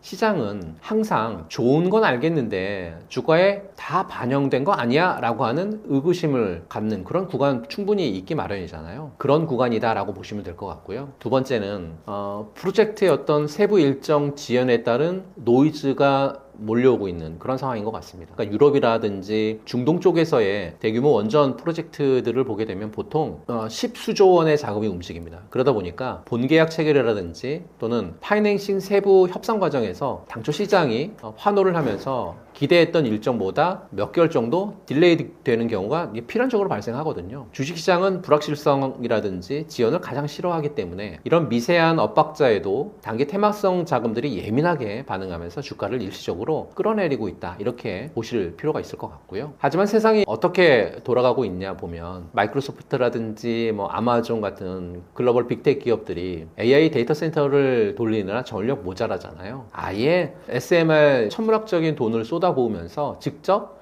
전력망을 구축을 하고 있는 그런 상황이 현재의 상황이죠. 그러니까 전 세계적인 원전 르네상스는 이제 단순한 주식시장의 테마나 기대감이 아니라 거스를 수 없는 메가 트렌드이자 국가하고 기업의 생존 문제가 됐다는 겁니다. 게다가 우리나라도요, 지난번에 11차 전력 수급 기본 계획에 따라서 신규 원전에 대한 발주 또 본격적으로 관련 기업들에 대한 어떤 재무제표의 숫자가 찍히기 시작했는 그런 부분들이 올해라는 거죠. 과거의 장세가 앞으로 원전이 좋아질 거다라고 하는 기대감, 그러니까 멀티플 확장에 의해서 오른 장이었다라고 하면 이제부터는 누가 진짜 돈을 버느냐를 증명하는 실적 장세로 넘어가고 있다, 이렇게 말씀드리고 싶고요. 지금의 하락은 바로 이 실적 장세로 가기 위한 성장통입니다. 이 구간에서 진짜하고 가짜가 매우 뚜렷하게 밝혀질 겁니다. 테마성에 편승해서 오르던 종목들은 거품이 꺼지면서 떨어져 나갈 거고요. 진짜 독보적인 기술력이라든지 또 수주에 대한 레퍼런스를 갖고 있는 대장주들은 살아남아서 전고점을 돌파하게 될 거니까요. 따라서 지금 파란불 켜졌다고 절대 흔들리지 않으셨으면 좋겠고요. 공포에 들려서 핵심 물량을 바닥에 내던질 때는 아니다. 오히려 비중을 충분히 채우지 못했던 분들에게는 펀더멘탈 훼손 없이 가격만 싸진 절호의 박앤세일 구간이다 라는 말씀 드립니다. 마지막으로 투자 전략을 정리해드리면 핵심 주기기 제작 능력을 갖고 있는 찐 대장주, 그리고 2028년 상용화를 앞두고 있는 종목, 또 성장할 SML 관련 밸류체인을 보유한 우량 기업 위주로 포트폴리오를 압축하실 필요가 있다라고 말씀드리고요. 지금의 이 얕고 또 답답한 조정을 흔들림 없이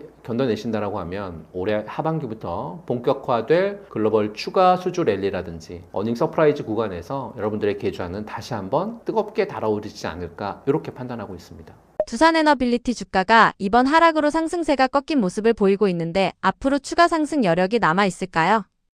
지금의 주가가 하락의 어떤 전환인지 아니면 더 큰 도약을 위한 매수 기회인지 이 두 가지를 접목해서 좀 말씀 좀 드리면요.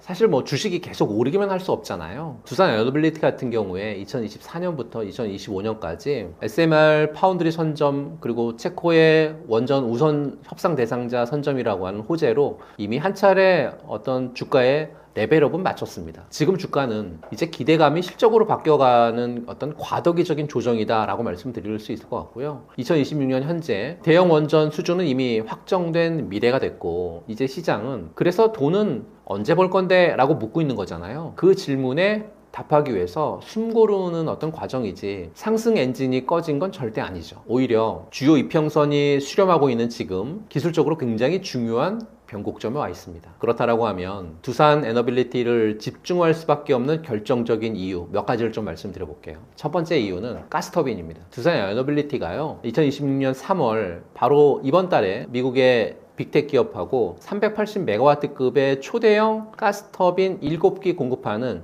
1조 2천억 원 규모의 계약 체결했습니다. 미국 시장 누적 12기 공급이라는 정말 쾌거를 달성했습니다. 왜 미국의 빅테크들이 GE나 아니면 지멘스가 아닌 두산을 선택했을까요? 대형 가스터빈 시장을 독점하던 GE의 버너바라든지 아니면 지멘스, 미쓰비시 같은 이 3사는 이미 2030년까지요 인도분이 정말 꽉 차 있습니다. 계약이 꽉 차 있다는 얘기죠. 두산 에너빌리티는 경쟁사 대비해서 납기가 굉장히 짧고요. 짧은 납기를 경쟁력 삼아서 수주를 지금 빠르게 늘리고 있는 거죠. 쉽게 말해서 경쟁자들이 포화가 된 상태가 되면서 두산에게 주문이 몰리는 그런 구조가 만들어졌다는 겁니다. 가스터빈은요 단순 장비 판매에서 끝나지 않습니다. 기기 판매뿐만 아니라 향후에 적어도 20년에서 30년간 이어질 유지보수 계약, 이게 핵심이에요. 유지보수 사업은 기기 판매보다 마진율 월등히 높습니다. 한번 납품하면 30년짜리 고마진 어떤 수익이 계속 생기는 그런 구조이기 때문에요. 밸류에이션의 재평가가 일어날 수 있는 가장 중요한 이유 중에 하나다라고 보시면 될 것 같고요. 두 번째 이유는 SMR인 것 같아요. 올해 상반기 창원에 약 8천억 정도 규모의 자금을 투입을 해서 세계 최초로 SMR 쪽에서의 전용 공장 착공해가지고 연간 20기 이상의 생산 능력을 지금 확보할 계획이거든요. 지난 1월 달부터 지금 평탄화 작업이 시작이 됐고 두산의 전략적인 포지셔닝이 지금 단순 납품이 아니라 전 세계 모든 유형의 SMR을 위탁 생산한다라고 하는 정말 원전 업계에 TSMC로 도약하겠다라고 하는 포부를 밝혔거든요. 반도체에서 TSMC가 팹리스들의 어떤 제조를 전담하듯이 두산이 글로벌 SMR 설계사들의 제조 파트너가 되겠다라고 하는 전략입니다. 세 번째 이유는 대형 원전의 확대 부분인 것 같아요. 미국의 에너지부가 원전 건설 확대를 위해서 약 800억 달러 규모의 자금을 지원하기로 했고 미국이 2030년까지 10기에 해당하는 신규 원전 건설을 추진한다고 표했고 또 실제 발주가 올해부터 구체화될 전망이 있거든요. 그리고 결정적으로 웨스팅하우스 같은 경우에 주기기 제작 같은 실질적인 공급 능력 갖추지 못하기 때문에 웨스팅하우스가 오다 따오면 두산 에너빌리티가 당연히 협력 가능성이 높아지는 그런 구조로 되어 있습니다. 그러니까 역설적으로 웨스팅하우스의 논란이 오히려 두산의 협력 확대 기회가 될 수 있다라고 하는 그런 얘기죠. 두산 에너빌리티가 2026년 수주 목표를 지금 13조 원 수주를 제시했는데 2030년까지 수주는 16조 원 이상 돌파할 거고요. 매년 매출 같은 경우에 11조 원 이상 높아질 겁니다. 영업이익도 11% 이상 높아지는 영업이익률을 나타나면서 중기 성장 경로가 굉장히 크게 성장할 걸로 지금 보고 있거든요. 수주 잔고 전체적으로 보게 되면 2030년까지 약 한 48조 원 정도 수주가 확대될 걸로 예상하고 있습니다. 또 영업이익 같은 경우에 1조 원대 회복이 올해 최대 그 투자 포인트가 되지 않을까 이렇게 보고 있습니다. 주가 조정은 과열 해소의 과정이고요. 수주라든지 실적 그리고 정책이라고 하는 이 삼박자가 여전히 살아 있습니다. 현재 두산 에너빌리티의 주가가 한 10만 7천 원 내외 정도에서 움직이고 있습니다. 근데 증권사의 최고 목표 주가가 얼마냐면 15만 7천 원을 보여주고 있거든요. 15만 7천 원까지 지금 현재 주가가 한 47% 정도 상승 여력이 좀 열려 있다. 이렇게 말씀드리고요. 단기 트레이딩보다는 중기 수주 사이클 관점에서 투자의 기간을 길게 가져가는 그러면서 분할 전략으로 가져가는 그런 대응이 두산 에너빌리티에 필요하지 않을까라는 말씀드립니다. 원전주가 너무 많이 올라 지금 시기에는 부담스럽다는 의견도 있는데 지금 원전주는 어떻게 접근하는 것이 좋을까요? 사실 국내 원전 관련주들의 PER 값이 얼마냐면 평균 약 80배 수준이거든요. 상당히 높습니다. 체코 원전 수주 같은 기대감도 정말 크지만 실제 영업이익률을 좀 꼼꼼히 따져보고 고평가에 대한 여부를 판단해야 한다라고 하는 그런 조언 나오고 있습니다. 사실 PER이 80배면 일반적인 제조업 기준으로는 분명히 비쌉니다. 뭐 철강이라든지 기계 기업이 지금 평균 PER 값이 보통 15배에서 20배 정도 받는 거하고 비교하면 한 4, 5배 많은 거잖아요. 근데 여기서 핵심은 과거 이익 기준으로 한 PER로 판단해야 되냐 마냐 이건 거든요. 과거 기준으로 볼 거냐 아니면 미래 기준으로 볼 거냐 이게 원전주 밸류에이션에 있어서의 핵심 논쟁입니다. 사실은 두산 에너빌리티의 에너빌리티 부분의 영업이익률이 작년 2025년 4분기에 7% 기록했어요. 전년 대비해서 한 5%포인트 개선이 됐고 2025년 에너빌리티의 신규 수주가 14조 7천 정도 되거든요. 전년 대비해서 한 2배 이상 증가했습니다. 이익이 빠르게 좋아지고 있다는 건데요. 그럼 이제 PER이 빠르게 내려오겠죠. 지금 주가가 비싸 보여도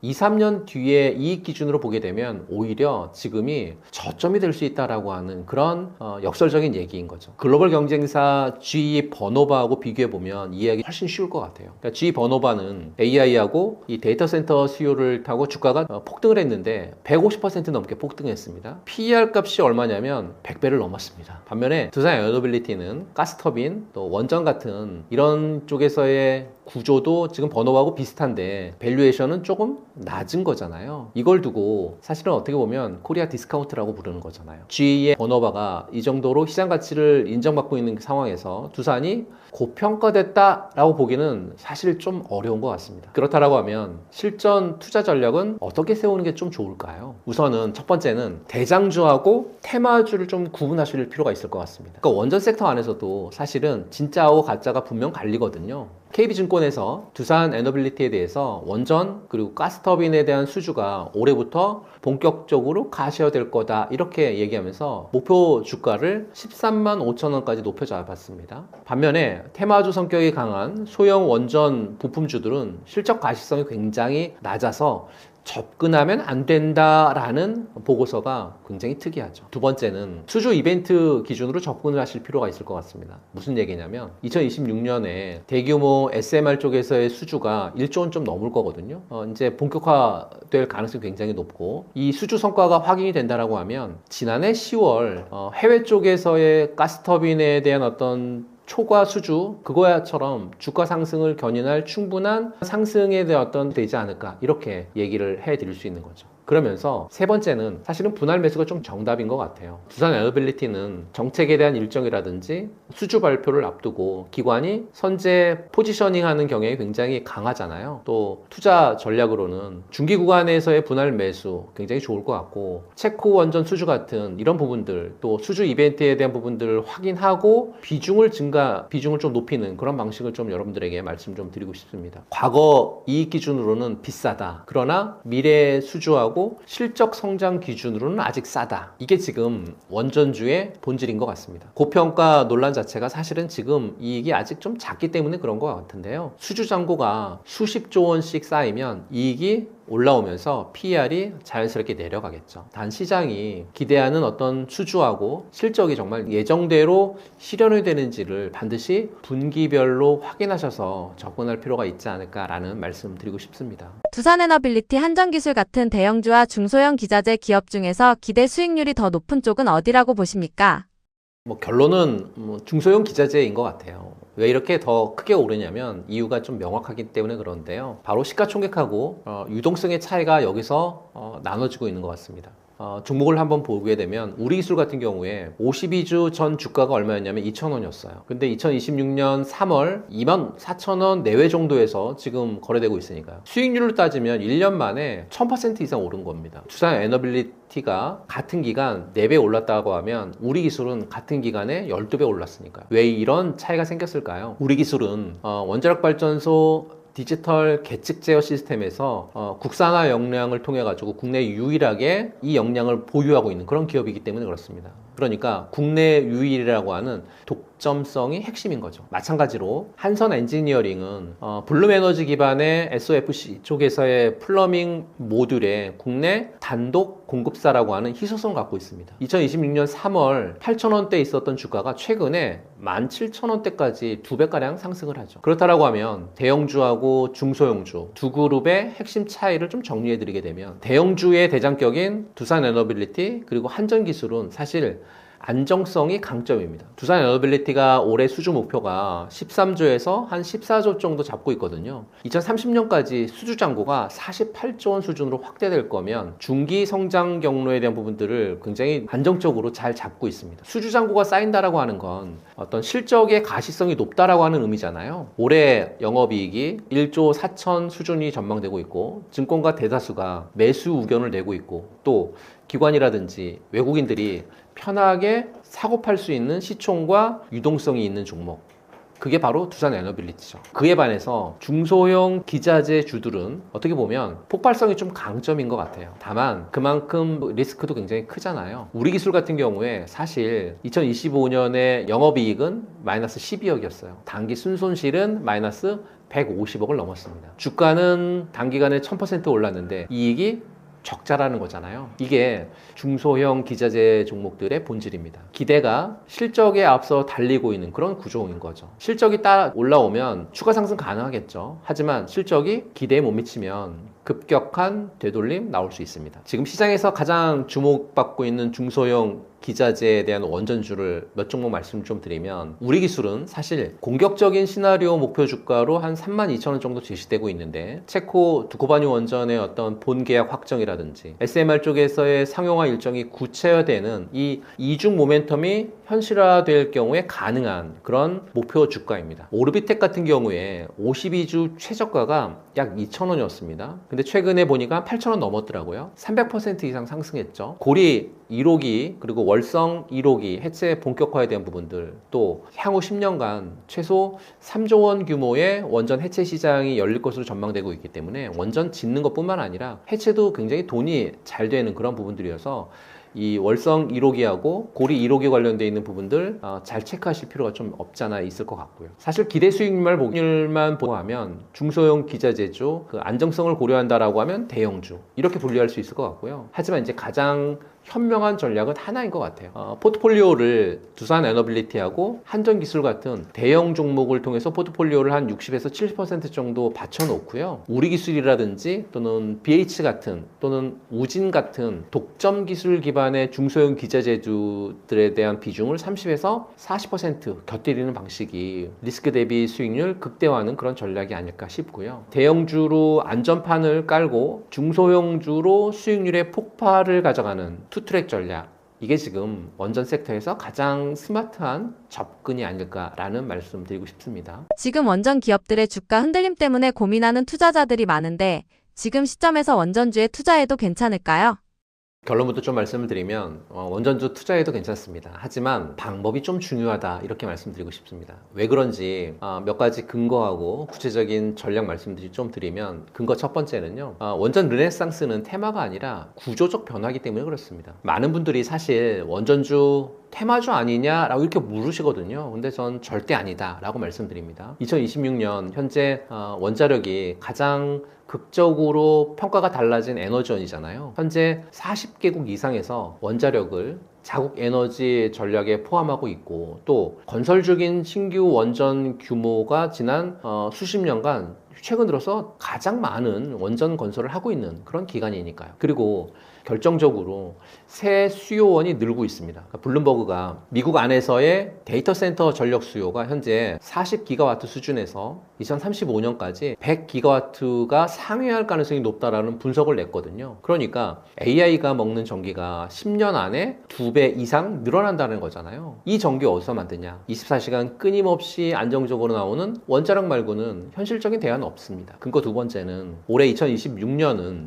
기대감 장세에서 실적 장세로 전환되는 그런 해이기 때문에 그렇습니다. 2026년 체코나 불가리아 같은 유럽 쪽에서의 원전 수출 성과가 실적으로 연결되는 그런 시작하는 시작점이거든요. 단순히 기대감만으로 오르던 단계에서 벗어나서 이제 기업의 이익이 실제로 숫자로 찍히기 시작했다라는 거죠. 그러면 우량주 위주의 접근 굉장히 유리하다 이렇게 판단하고 있습니다. 특히 두산 에너빌리티의 2026년 연간 매출이 약 한 18조, 영업이익이 1조 5천 이런 정도로 지금 좀 높여 잡고 있는데요. 그러다 보니까 2026년 목표 수주가 14조 원 달성 기대감을 통해서 어떤 중장기적인 밸류에이션 지지를 잘 하고 있지 않나 싶고요. 숫자가 뒤따라오는 장세에서는 실적 가시성이 높은 종목이 어떻게 보면 왕입니다.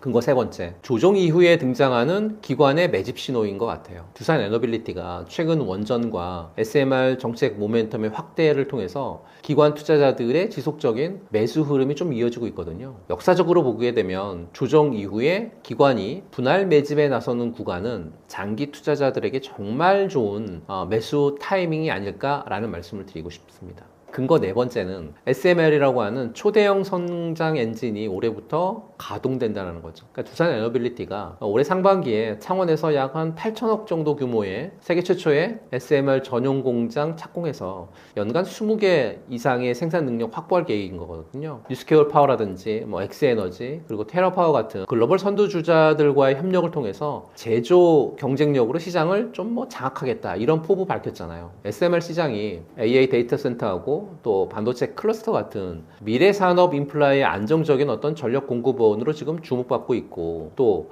2026년 이후에 원전 관련주의 핵심 성장 동력으로 지금 판단하고 커지고 있습니다. 2026년은 원전 관련 종목들이 기대감에서 실적으로 넘어가는 원년입니다. 단순히 테마가 아니라 국가 생존 전략 차원에서 원전 관련주 움직이고 있거든요. 지금의 변동성 두려워하기보다는 분할 매수 기회로 활용하실 필요가 있을 것 같고요. 반드시 실적 그리고 수주 가시성에 대한 부분들을 확인된 우량주 중심으로, 그리고 ETF를 섞어서 리스크를 분산하는 방식으로 접근하실 필요가 좀 있을 것 같다라고 말씀드리고요. 원전주의 흔들림은 일시적이다. 하지만 성장 방향은 구조적이다 라는 말씀 드리고 싶습니다. AI 전력 수요가 이제는 기대가 아니라 사실로 보입니다. 원전은 확실하게 전력 확보 쪽으로 바뀌었다고 봐야 할까요? 원전은 이제 ESG 스토리가 아니라 전쟁 물자로 보시면 좋을 것 같습니다. 이걸 먼저 머릿속에 좀 넣어두실 필요가 있을 것 같고요. 우선은 이제 숫자로 보게 되면 기존의 데이터 센터가 10에서 25메가와트 정도 수준의 전력을 소비했는데 하이퍼스케일러 AI 데이터 센터는 100메가와트가 넘는 전력을 요구합니다. 단순히 숫자로 4배, 5배 늘어난 차원이 아니라 IAEA에서 전 세계 데이터 센터 쪽에서의 전력 소비량이 2024년에요. 415테라와트시에서 2030년이 되면 945테라와트시로 연평균 15% 속도로 계속해서 증가하면서 불과 6년 만에 2배 이상 증가할 걸로 전망하고 있죠. 또 골드만삭스 같은 쪽에서의 데이터도 지금 데이터 센터의 어떤 전력 수요가 약 160% 증가할 걸로 좀 보고 있거든요. 그리고 지금 2026년 지금 시점이 데이터 센터 미국 전력의 약 4%를 소비하고 있거든요. 데이터 센터가. 거기에 2028년까지 이 소비하고 있는 데이터 센터의 전력이 2028년이 되면 6%에서 7%가량 더 높아진다라고 합니다. 미국 전력망 하나가 흔들리고 있는 거다. 이렇게 보시면 될 것 같아요. 여기서 투자 프레임의 어떤 핵심 변화가 나오는데요. AI 시대에는 컴퓨팅 용량보다 실제로 공급 가능한 메가와트가 가장 제약된 자산이라고 하는 부분들인 거죠. 왜냐하면 데이터 센터 건설에 2, 3년 걸리지만요. 유틸리티 전력을 확보하는 데는 7년에서 10년 이상 걸리는 이런 우려 때문에 그런 거거든요. 이런 어떤 구조적인 갭, 이게 지금 원전 투자의 핵심 논거입니다. 데이터 센터는 높은 부하율을 유지하기 때문에 전통적인 산업 수요보다 훨씬 더 긴 시간 동안 그리고 연료 공급이라든지 신뢰도 높은 예비력을 지속적으로 압력을 가해줘야 되거든요. 무슨 얘기냐? 24시간 동안 365일 절대 꺼지면 안 된다는 얘기입니다. 태양광, 풍력, 조건 맞출 수 없잖아요. 이러다 보니까 최근에 빅테크들의 행동을 보게 되면 말이 아니라 돈이 증거입니다. 마이크로소프트가요 3마일 섬 원전을 재가동하는 계약을 체결했고요. 또 구글은 카이로스 파워하고 SMR 계약 체결했고, 아마존은 원전 옆에 데이터 센터 캠퍼스를 인수하고 여러 SMR 회사에 투자하고 있습니다. 더 나아가 데이터 센터 운영사들이 장기 우라늄 공급 계약이라든지 또는 광산 개발의 금융 참여까지 지금 논의하고 있다고 알려져 있습니다. 전기차 배터리의 원자재 광산을 선점했던 것처럼 말이죠. 그러니까 지금은 우라늄 공급망을 선점하려고 하는 움직임이 나타나고 있습니다. 이 정도면 친환경 이미지를 위한 투자가 아니죠. 생존을 위한 전략적인 확보다, 이렇게 보시는 게 맞겠죠. 이러다 보니까 교보증권이 2026년 붉은 모멘텀의 보고서를 통해서 반도체 그리고 증권과 함께 원전을 올해 투자 유망 종목으로 제시합니다. 체코에 이어서 불가리아 원전도 한국이 수주할 가능성이 굉장히 높게 평가하면서요. 밸류체인을 보게 되면 단순히 원전 테마주로 뭉뚱그리면 안 될 것 같아요. 한전기술이 설계를 담당하듯이, 두산 에너빌리티가 주기기를 담당하듯이, 한전 KPS가 정비를 담당하듯이, 우진하고 우리기술이 계측 제어를 담당하듯이 수주 누수에 반응하는 타이밍이 각각 다릅니다. 그러니까 수주 잔고하고 매출 인식의 시차를 함께 봐야 된다는 겁니다. 정리해보면 원전에 투자하는 이유가 예전에는 탄소 중립이었다라고 하면 지금은 AI 인프라를 돌리는 유일한 24시간 전원이다 라는 걸로 투자하고 있는 거죠. 환경은 부가적인 명분이 됐고요. 전력 확보가 본질적인 이유가 됐습니다. AI 전력 문제는 단순한 에너지 공급을 넘어서 전략적 자산으로 구상하고 있고, 주요국들이 전력 공급 확대라든지 에너지 효율에 대한 어떤 혁신을 통해서 국가 차원의 AI 인프라 대응 전략을 지금 추진하고 있으니까요. 물론 이제 리스크적인 부분들도 분명히 있죠. 이걸 좀 챙기실 필요가 있을 것 같아요. 어떤 거냐면, 원전은 사실 정책에 대한 민감도가 굉장히 높잖아요. 경험해 보셨잖아요, 우리가 과거에. 또 SMR 쪽에서의 상용화는 2030년 이후이기 때문에 SMR 쪽에서의 상용화에 대한 부분들은 반드시 체크할 필요가 있다는 거죠. 또 단기 테마주 접근보다는 중장기적인 어떤 수주 잔고에 대한 기반, 그리고 실적 접근이 맞다라고 판단하고 있습니다. 투자 논리는 바뀌었는데 접근 방식까지 단타로 따라가면 안 된다라는 걸 꼭 말씀드리고 싶고요. 이 부분을 꼭 기억하셔서 투자하셨으면 좋겠다라는 말씀드립니다.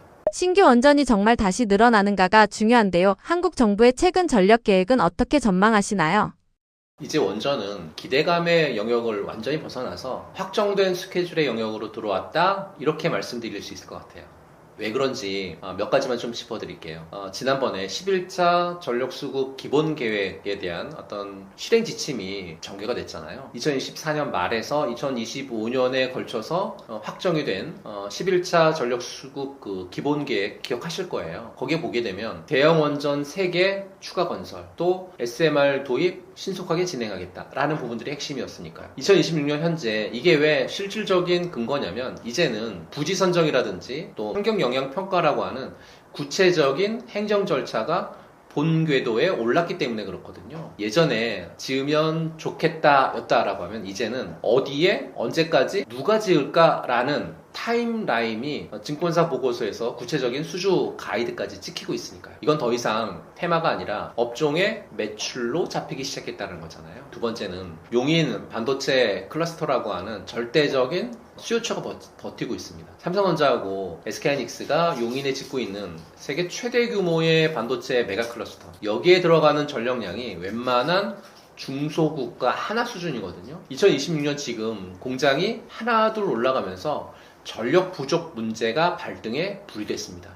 재생에너지로는 도저히 이 막대한 베이스로드를 감당 못한다라고 하는 게 증명이 됐잖아요. 결국 정부 입장에서는 원전 건설을 늦출 수도 그리고 취소할 수도 없는 경제적 막다른 골목에 와 있는 거죠. 반도체 패권을 지키기 위해서라도 사실은 원전은 이제 선택이 아니라 필수 생존 조건이 됐다라는 말씀을 드리고 싶은 겁니다. 세 번째는 해외 수주가 국내 건설에 보증 수표 역할을 하고 있다는 겁니다. 얼마 전에 체코 원전 건설이 본격화되면서 우리 원전 공급망이 완전히 살아났거든요. 그 전에는 우리가 우리 땅에도 안 짓는 원전을 남의 나라에 어떻게 팔 거냐라고 하는 논리가 사실은 수출의 걸림돌이었어요. 근데 국내 원전 건설이 확정이 되면서 수출에 대한 경쟁력까지 동반 상승하는 선순환 구조가 만들어졌다는 겁니다. 최근에 증권사 리포트들을 보게 되면 원전 기업들의 수주 잔고가 과거 10년 내 최고치를 경신하고 있다라고 하는 숫자들이 지금 찍히고 있거든요. 숫자는 거짓말하지 않습니다. 물론 이제 주의할 점도 있습니다. 원전을 짓기로 한 건 확실한데 문제는 전력망이잖아요. 동해에서 만든 원전 전기를 수도권으로 끌어올 송전선로 건설 속도가 원전 건설 속도를 지금 못 따라가고 있습니다. 그래서 지금 똑똑한 투자자들은 원전 본체뿐만 아니라 HVDC라고 하는 초고압 직류 송전 같은 전력 설비주를 같이 묶어서 보고 있다는 거죠. 원전이 실질적인 근거가 되려고 하면 그 전기가 우리 집, 우리 공장 여기까지 와야 되는 거잖아요. 정리해드리면 2026년 원전주는 2020년의 원전주하고는 질적으로 달라졌습니다. 그때는 정권이 바뀌었으면 좋겠다 이런 막연한 기대였다라고 하면 지금은 반도체하고 AI를 돌리기 위해서는 무조건 지어야 되는 국가 과제가 됐다라는 얘기죠. 주식 투자에서 가장 무서운 게 실체가 없는 기대감인 거잖아요. 하지만 지금 원전은 실체가 있고요. 숫자가 있고요. 무엇보다 국가적 절박함이 있습니다. 용인 반도체의 전기 사용량과 한전의 송전탑 건설에 대한 속도를 분명히 체크해 보실 필요가 있고요. 그게 여러분들의 수익률을 결정하는 진짜 지표가 될 수 있을 거다라는 말씀 드립니다. 지금 투자 관점에서 더 빠르게 돈이 되는 쪽은 대형 원전입니까? SMR입니까? 장기 스토리와 당장 실적화 사이에서 시장은 어디에 더 높은 점수를 줄 가능성이 클까요?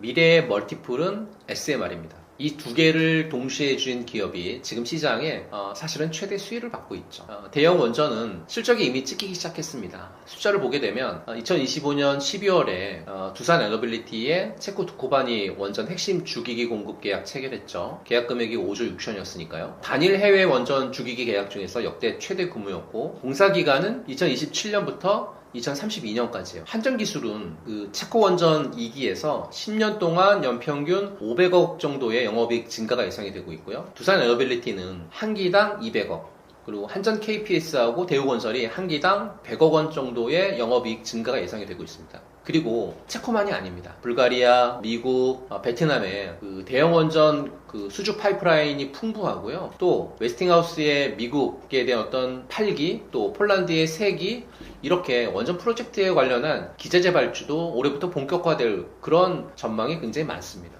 이건 기대감이 아닌 거죠. 공시된 계약이에요. 납품 일정이 잡힌 수주 잔고란 얘기입니다. 대형 원전 얘기했다라고 하면 SMR 얘기도 좀 해볼게요. SMR은 건설 기간이 굉장히 짧죠. 짧게는 3년에서 5년 정도니까요.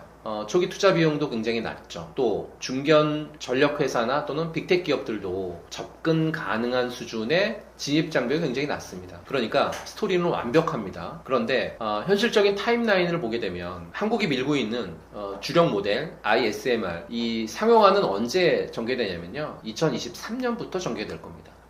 2030년 초부터 본격 상용화를 예고하고 있는 주요국에 비해서 시간이 조금 대한민국이 늦습니다. 지금으로 따지게 된다라고 하면 한국의 ISMR 같은 경우에 대략 한 8, 9년 남은 그런 얘기죠.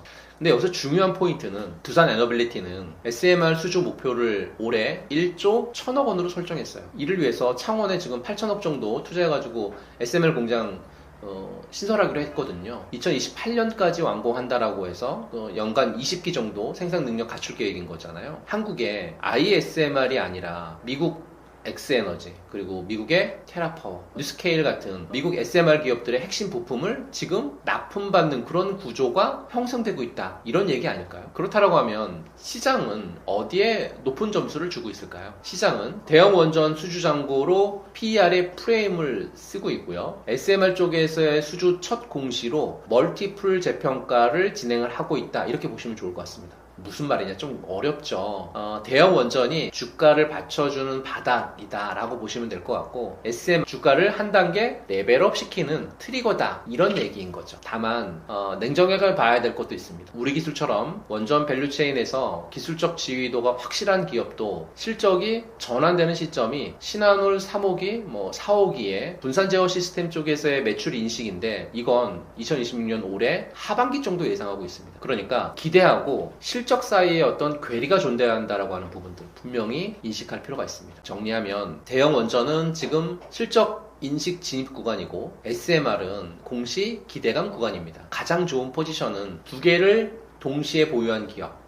그러니까 종목을 말씀드리면 두산 에너빌리티처럼 대형 원전 수주 잔고가 실적을 받쳐주면서 SMR 공장 착공이라고 하는 멀티플 확장 트리거를 보유한 그런 구조의 종목을 보셔야 된다는 거죠. 주기기는 수주 누수의 파급력이 굉장히 크지만 제작이라든지 납품 기간이 굉장히 길어서 실적 반영에 시차가 생기기 때문에 분기 실적보다는 수주 잔고를 체크하는 게 핵심입니다. 단기 트레이딩을 통해서 뉴스를 쫓지 마시고요. 수주 공시를 체크하시고 수주 잔고를 확인하시고 실적 인식이라고 하는 타임라인 이 세 단계의 흐름을 보고 움직이는 게 맞다라고 말씀드리면서 지금 원전주 투자는 이런 부분들로 진행을 해야 된다라는 말씀드립니다.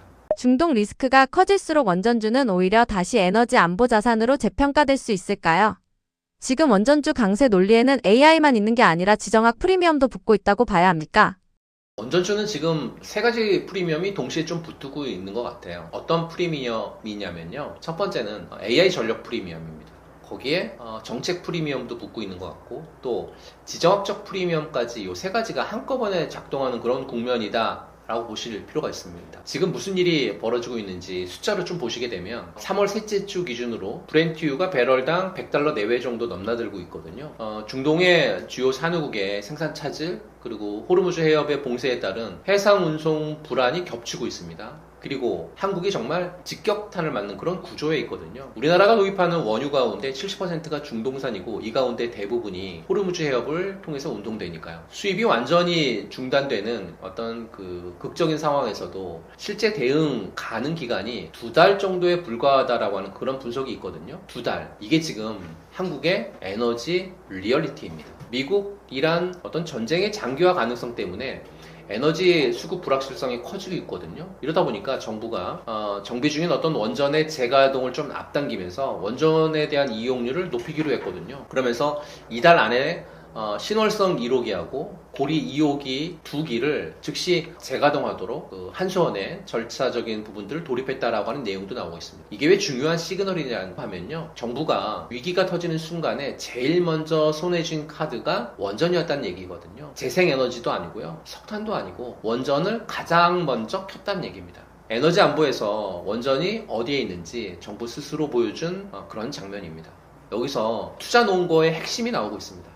무슨 얘기냐면 원자력 연료, 즉 우라늄은 중동하고 무관하다는 얘기죠. 한수원은 원자력 발전의 연료 수급은 최근에 지정학적 리스크 속에서도 굉장히 안정적이다라고 발표했잖아요. 과거 일정 부분 의존도가 있었던 러시아산 우라늄을 현재 대폭 줄였고 프랑스라든지 영국에서 수입하는 공급망은 많이 늘렸다 이렇게 얘기하고 있으니까요. 그리고 결정적으로 에너지 업계도 수급 변동성이 낮고 장기 비축이 용이한 원전이 가장 현실적인 에너지 안보에 중추적인 역할을 할 수밖에 없다 이렇게 밝혔거든요. 유가가 오를수록 상대적으로 원전의 경제성이 더 돋보이는 그런 구조입니다. 그래서 유가 쇼크는 원전주의 호재입니다. 그런데 한 가지 냉정하게 봐야 될 부분들이 있는 것 같아요. 중동 전쟁으로 각국 정부가 원전 가동을 늘리고 환경에 대한 규제를 완화하면서 대응에 나서고 있지만 사실은 에너지 안보 위기가 기후 전환 정책을 압도할 수 있다라고 하는 지적이 나온다는 거죠. 즉 지정학 프리미엄은 단기 트리거는 강하지만 지속성은 중동 정세의 어떤 흐름에 종속되는 점을 인식해야 된다는 얘기입니다.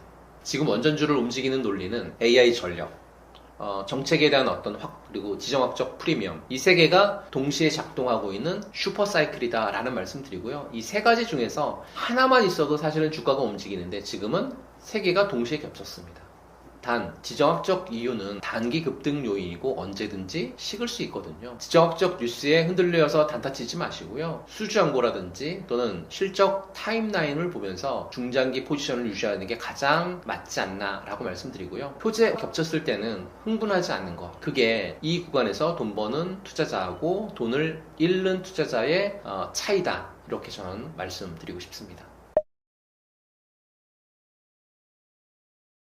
저는 경제원탑에서 매달 10일, 20일, 30일마다 무료 특강을 해드리고 있습니다. 무료 특강 안에 내용은 어떻게 되냐면요. 지금 시장 상황을 좀 일목요연하게 풀어드릴 거고요. 거기에서 종목도 알려드리면서 전략까지 세워드릴 겁니다. 시황 얘기해드리고 나면 섹터를 하나 설정할 건데요. 뭐 원전 섹터든 반도체 섹터든 섹터를 하나 설정해서 어떻게 돌아가고 있는지 지금 상황이, 그리고 섹터 안에 퍼스트 클래스 종목이라고 해서 종목을 한 5종목을 설정해 드릴 겁니다. 좀 빨리 갈 수 있는 종목들, 그리고 그거에 대한 전략까지 설정해서 말씀 좀 드릴 거고요. 마지막 시간은 암호화폐 시간이에요. 지금 비트코인이나 이더리움이 어떻게 움직이는지 이렇게 구성되어 있는 세 가지에 대한 단락을 한 2시간 10분 내지는 20분 정도 무료로 매달 10일, 20일, 30일마다 해드리고 있으니까요. 제가 고정 댓글에다가 링크를 달아드릴 테니까요. 링크를 통해서 들어오셔서 특강을 통해서 여러분들이 많은 돈 벌어가셨으면 좋겠고 또 시장 상황을 제대로 파악하셨으면 좋겠다라는 말씀 드리고 싶습니다.